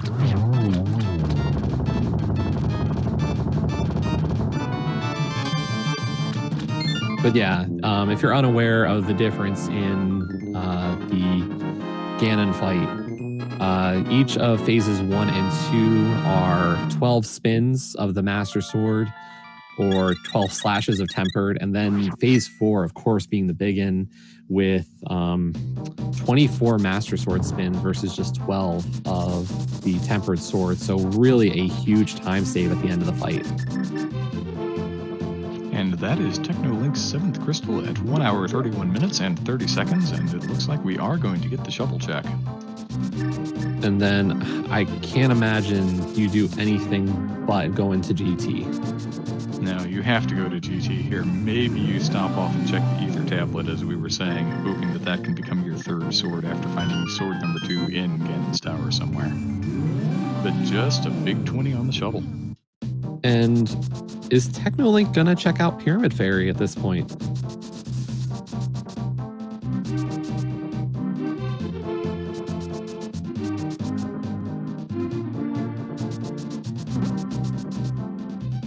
That appears to be the direction of travel.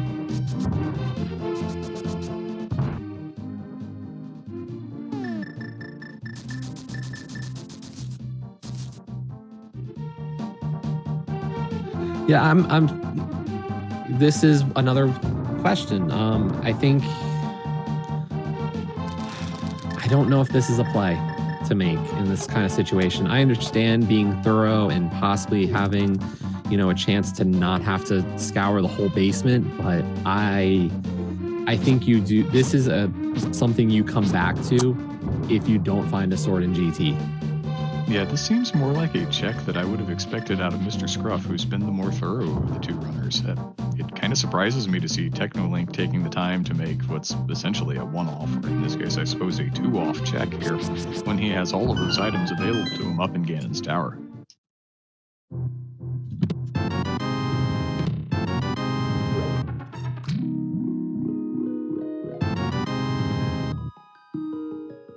And I mean, the bottle with the blue potion and the blue potion from the Pyramid Fairy are nice finds.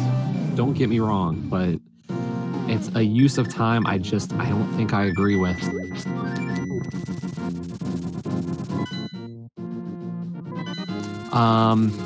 And to the question in chat about Hammer Ganon, unfortunately, in a sword seed, when you actually have swords, Hammer, it does not do damage. That is only a coding change for swordless mode.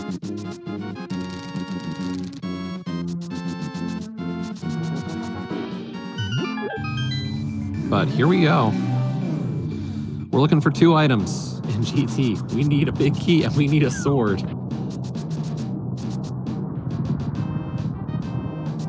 And if you're the runner, you hope that you run into the sword first, because otherwise you have that big key in your back pocket and you're still making checks.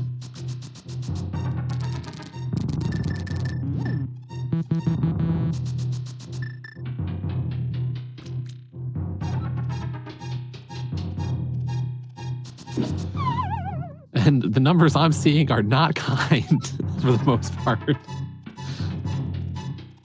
So how do you route this? How do you route GT?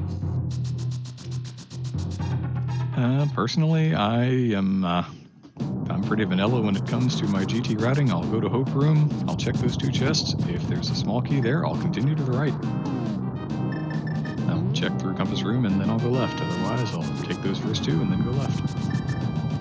And then, of course, how far are you going in the basement if you get big key early? Now, that is the more dangerous question. I think part of that probably depends on where you happen to find it. If you find it in maybe Firebar Room or something, you could go as far as Rando Room, since you've got a lot of density there to play with. But if you find it in Stalfos Room instead, and you've already cleared out Hope Room and Compass Room, I don't know. Do you just try and make the climb at that point?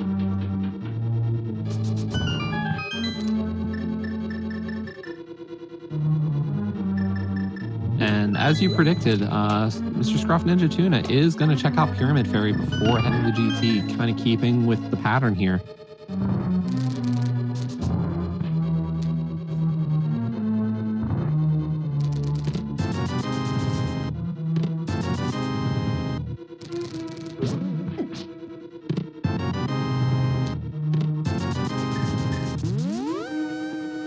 Well, the answer was not Stalfos Room, and it looks like Technolink is going to use a magician route of some kind, modified or otherwise.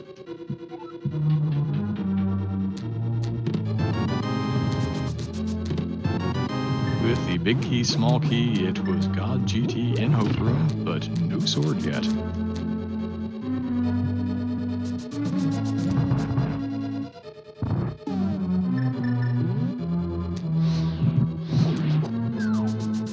I see you there, chat, and at this point I'm kind of agreeing. Nice plando, though.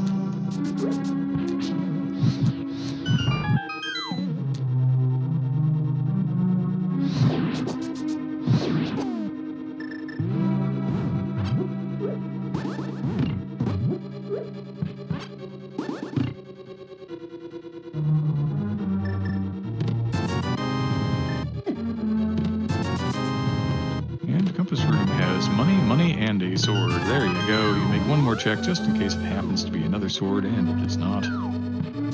Yeah, and even now, I think you still check possibly all 4 of the chests at the top of GT.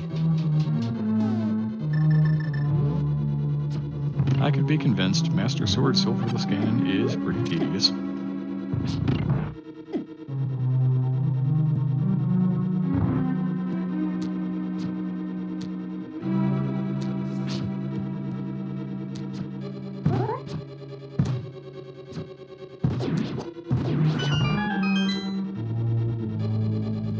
Technolink dancing those mimics around a little bit to make sure that he gets arrow shots into both of them.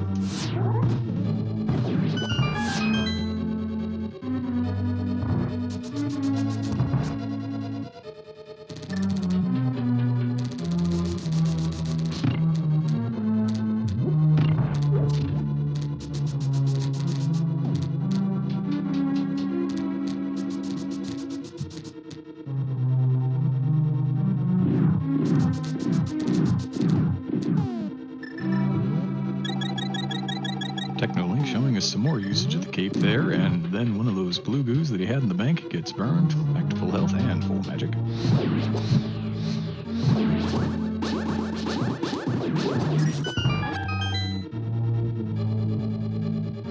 Lots of magic burn here, unfortunately, but luckily, nice full magic drop. Yep, looks like the Sazax, I think that was, were in the magic pool, so he can afford to, yep, definitely make use of the fire rod here as liberally as he wants until he runs out of Sazax anyway.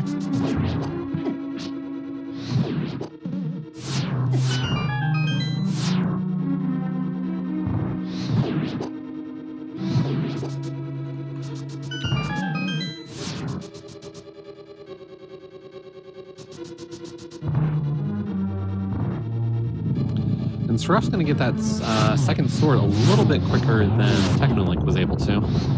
Going full right here.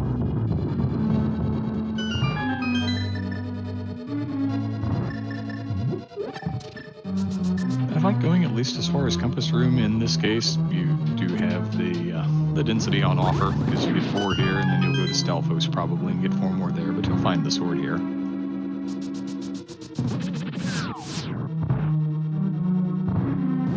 Just been got that key.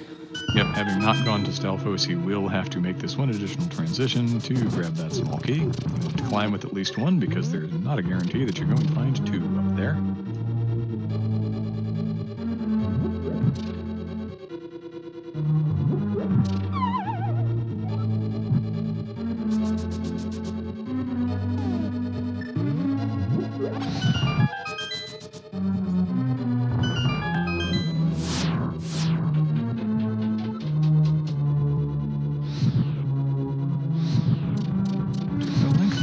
Puzzle 1 and Torch Puzzle 2 has 3 small keys in hand, so looks like we're probably going to get sword checks here, as you surmised.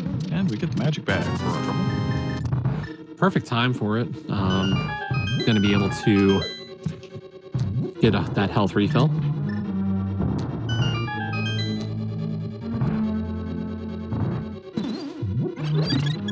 Yep, just like so. We'll see if he also bottles a fairy. Looks like the answer to that's going to be no.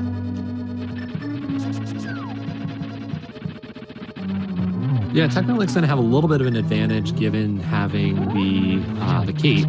Will make that Ganon fight a little bit safer at times.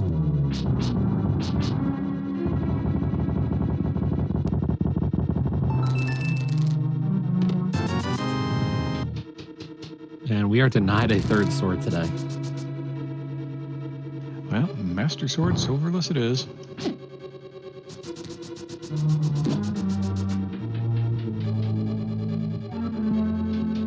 And yes, as we said, you know, it's not more likely to have a Master Sword fight. It almost feels like it's happened more often in this mode. And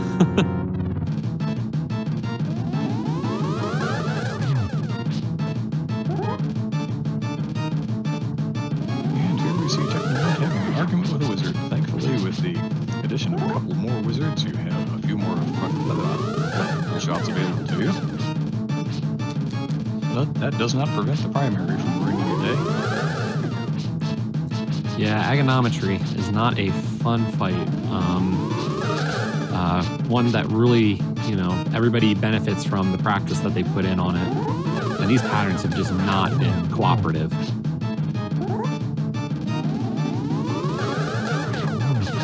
Or not even just the patterns for this fight. I mean, even the real Aga has been the problem with the extra blue ball shots.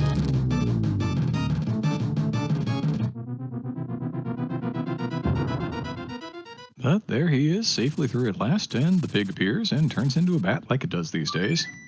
I don't know, maybe Ganon is trying to show off his Castlevania chops.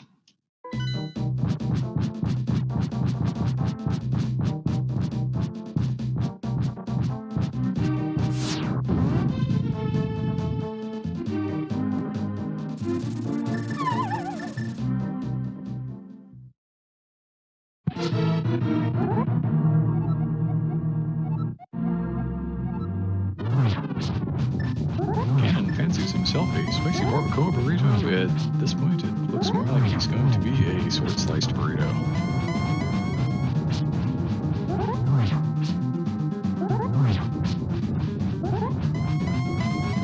Yeah, just a lot of spins to get through, and not exactly the greatest positioning. Just got to be really careful here. The trident itself will do 4 hearts of damage. During phase 2, the bats will also do that much. Yeah, this is not a straightforward fight, but luckily into phase 2, just going to whip out that cape and just go to town with these double spins. Perfect location for Ganon to be able to pull that off. One of the other benefits of cape that you want to remember always is if you're holding the wall while using cape, your magic won't drain. It's usually something you see a lot in Tile Room, but if you want to do that during a Ganon teleport, great way to save a little bit of extra magic. and it appears that Techno is safely through phase 2.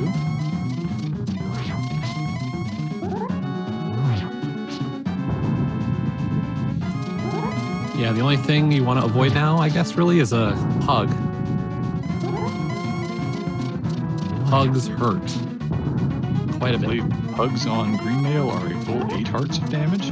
Yes. I think Techno could take one of them and survive. Yep, it is 8 hearts worth of damage. But Technolink does get that most important of torch glitches. That's going to be a really big part of this tournament. Because without silvers, you will have to do these spins to win. A full 24 of them to get through phase 4.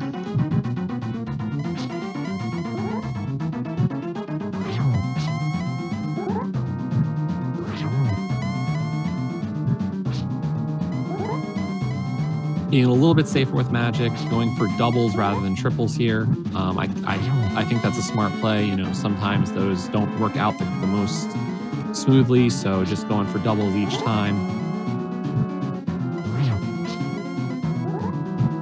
Yeah, maybe if you have a little more magic in the bank with some potions, then you opt for the fire rod and try and get triples to get it done a little more quickly. But he used that blue goo that he had banked.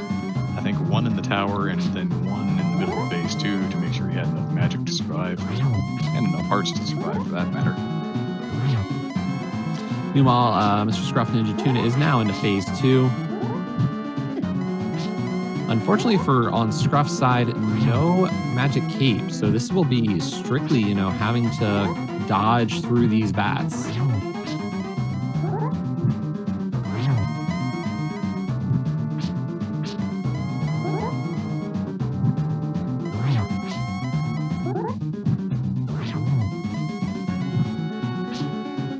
This is where the safety of that cape really came into its own for Technolink. This phase 2 is definitely not treating Mr. Scruff Ninja Tuna kindly at all.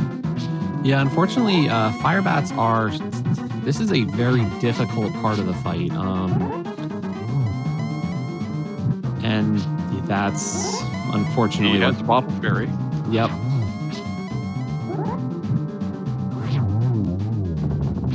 And there we go. It looks like Technolink has taken down Ganon. Just has to cross that bridge.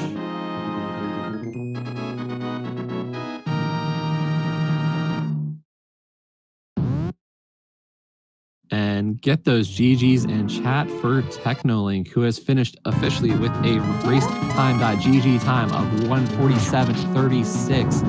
GGs to Technolink. Meanwhile, Mr. Scruff Ninja Tuna is into phase 3. And unsurprisingly has not found the silver arrows on planet Sibis. Now, just so everybody is aware, this was with this daily race, there were a bunch of other runners. We did have 11 entrants into this race. Technolink was first on our restream, but is 7th overall today. Just to go through some of our earlier finishers, Scarlet finished in first with a 1:33.02. Plasma Kappa in second with a 1:35.10. Third place to Lin Lin Lin with a 1:35.27. Moogle Charm with a 1:37.19 in fourth. Chimo in fifth with a 1:41.48. And Darity Peels with a 1:47.29 for sixth. As we are now joined by Technolink. GG's. GG's. This was a seat. Yeah. How'd you feel about that one? Where are my swords? So I think, the big question I want to ask, and I think, ENDM is going to have a similar question is, how are you balancing your caution and kind of gambling at certain points? We saw it especially in Pod and Turtle Rock with that King of Samaria and Flute. Yeah, so basically I was hoping that nothing was on the pedestal. And as a result, it was one item versus, I would say, a minute or two of additional time that I would have spent. Whereas if I would just go straight to the next part, has unlocked because I had both desert and mire to clear, I believe, after TR. I just went there and was like, okay, if it's there, it's game over. It was no choice. So either spend 2 minutes on going to the bosses, and then also having to do fighter sword Trinex, which I'm very bad at, because then I would have to do hammer, which is a weakness, which I'm intending to shore up in the next couple of weeks. I was considering, well, I can either die 4 times, lose even more time, or just go straight towards the next possible progression, which was, in this case, Desert Mire, and then just hope, please, let there be a sword somewhere. So just real quick, we did have a finish from Mr. Scruff Ninja Tuna at race time.gg time of 1:50:03 to be second on the restream and 8th overall. And we are now joined by Mr. Scruff Ninja Tuna. GG's. GG. Good game. GG. Yeah, it was definitely a game. It was. Goodness gracious. The sword placement is what threw me through a loop. Did you find Tempered? Nope. No, you definitely both found the same 2 swords. I don't know if anybody else would have found a sword, to be honest. Yeah. I figure a sword must have been on either a tablet or somewhere in Ice Palace. Yeah. Well, it was definitely hard mode. That's for sure. Well, to be fair, I did like my Mothma fight. That was such a good fight. Definitely, we definitely appreciated some really amazing hammer strats on your side, Technolink. That was probably the cleanest I've seen a hammer moth in a long time. I don't think I've seen the moth cooperate to such a degree. Woo! Hammer moth. Goodness. 4 hits only, Scruff. Nice. That's how we do it. Yeah, I don't think that moth hovered near spikes for your fight at all.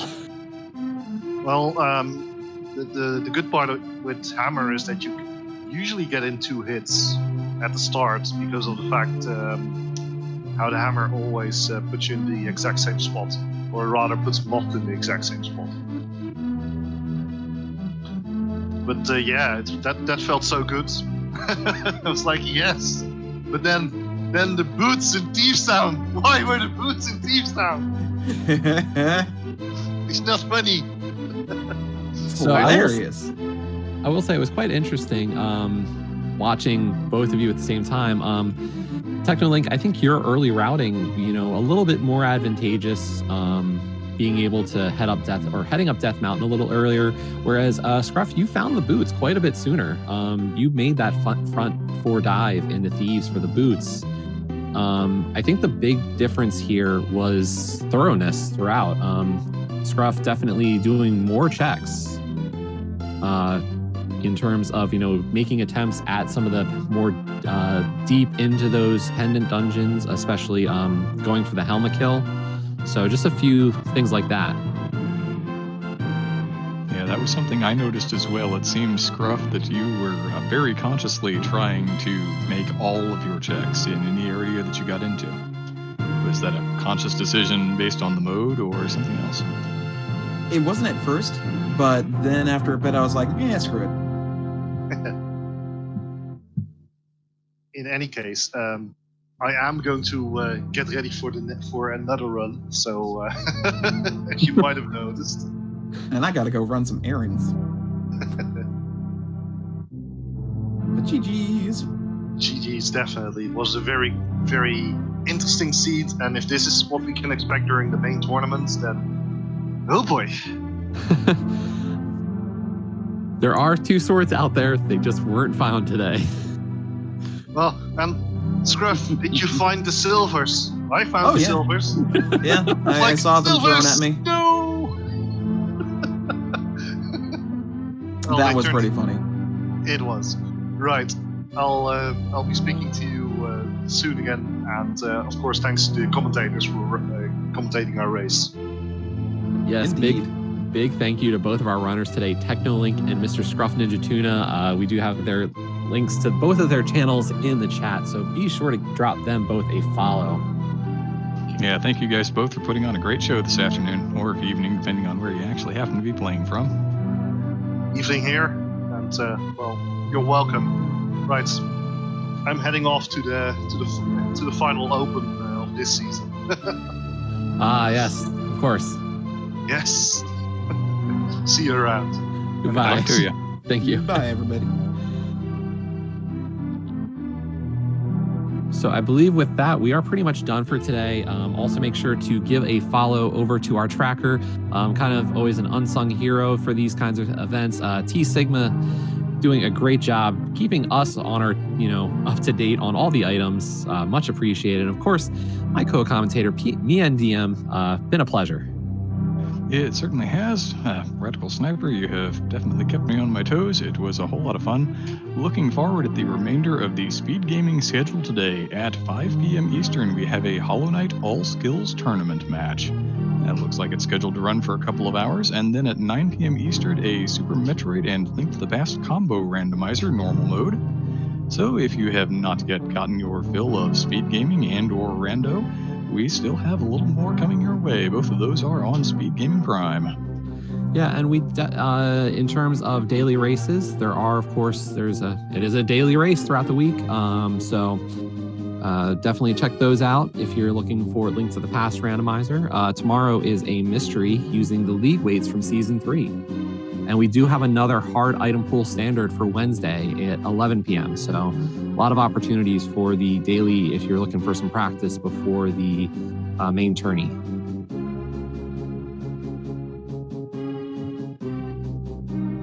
So with that in mind, I hope everybody enjoyed. Thank you for giving us a couple of hours on your afternoon or your evening this 22nd of February. Thank you all so much. Thank you to everybody who pulled this together behind the scenes, the runners for showing off their skills, and have a good afternoon, evening, day, whatever it is for you.